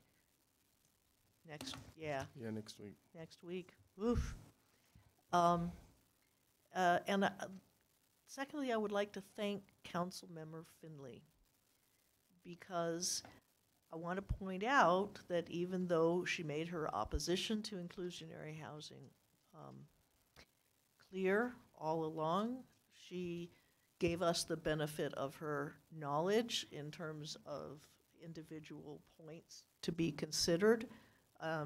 She did so frankly, and while a lot of times we, based on the evidence, have had other thoughts, it was a constructive process end to end, and I think that's really important because, Councilmember Finley, you did contribute to the bill being better than it would have been without your knowledge. Very sweet. Thank you. Mayor Pro Tem. I too have a couple of businesses of the week that are interesting. Up in North, on North Main, 23rd, around 2300 block, there's a new little cafe, which will be nice for the locals around there. There isn't a whole lot of, well, shall we say, we need a little love up in North Longmont. And so that's called Pistachios. They have nice little cannolis and nice coffee, and give it a shot. We also have, for some of us who are older than dirt, which I have achieved this year with my birthday, there's a vinyl record store called Absolute Vinyl, and it's down on the 300 block of Main on the west side. Take a look if you like vinyl. All right. Just briefly, I would like to thank the criminals in our community for their stupidity. And specifically, for the last 3 weeks, we've had a couple of car break-ins, smash and grabs from cars. This last weekend, there were about 15 in my neighborhood. I was the victim of one. But they broke the left side window, just smashed it, and reached in and grabbed a $39 Walmart speaker, one of those Bluetooth ones that you can put in the shower. If the idiots would have just opened the door, they would have known it wasn't locked. They had to break the most expensive window. It's like if they would have just opened the back and taken it out, I would have saved $238. They would have also found the actual Bluetooth Bose speaker that was in there, but they apparently were too lazy and stupid to just open the door and take it. We would have all won. Everybody would have been better off that night. So, and you'd done it 3 weeks in a row, and the doorbell, I mean, you're seeing the pictures. They're going to catch you. So, Bagley Law Firm, give me a call so I can tell you you're an idiot and not represent you. Anyway, and then speaking of the state decisions, something that I would like us to vote on is that just this week, the idea is the U.S., I think it's the Maps and Geological Survey people, the USGS is talking about changing the map to rename Mount Evans, who was Governor John Evans, who was the governor who approved Colonel Shivington going down and massacring the Cheyenne Arapaho. They're talking about changing that from Mount Evans to Mount Cheyenne Arapaho.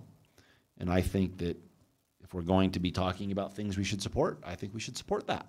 So we can talk about that on another occasion, but I will be bringing that up later. So seeing nothing else, Harold?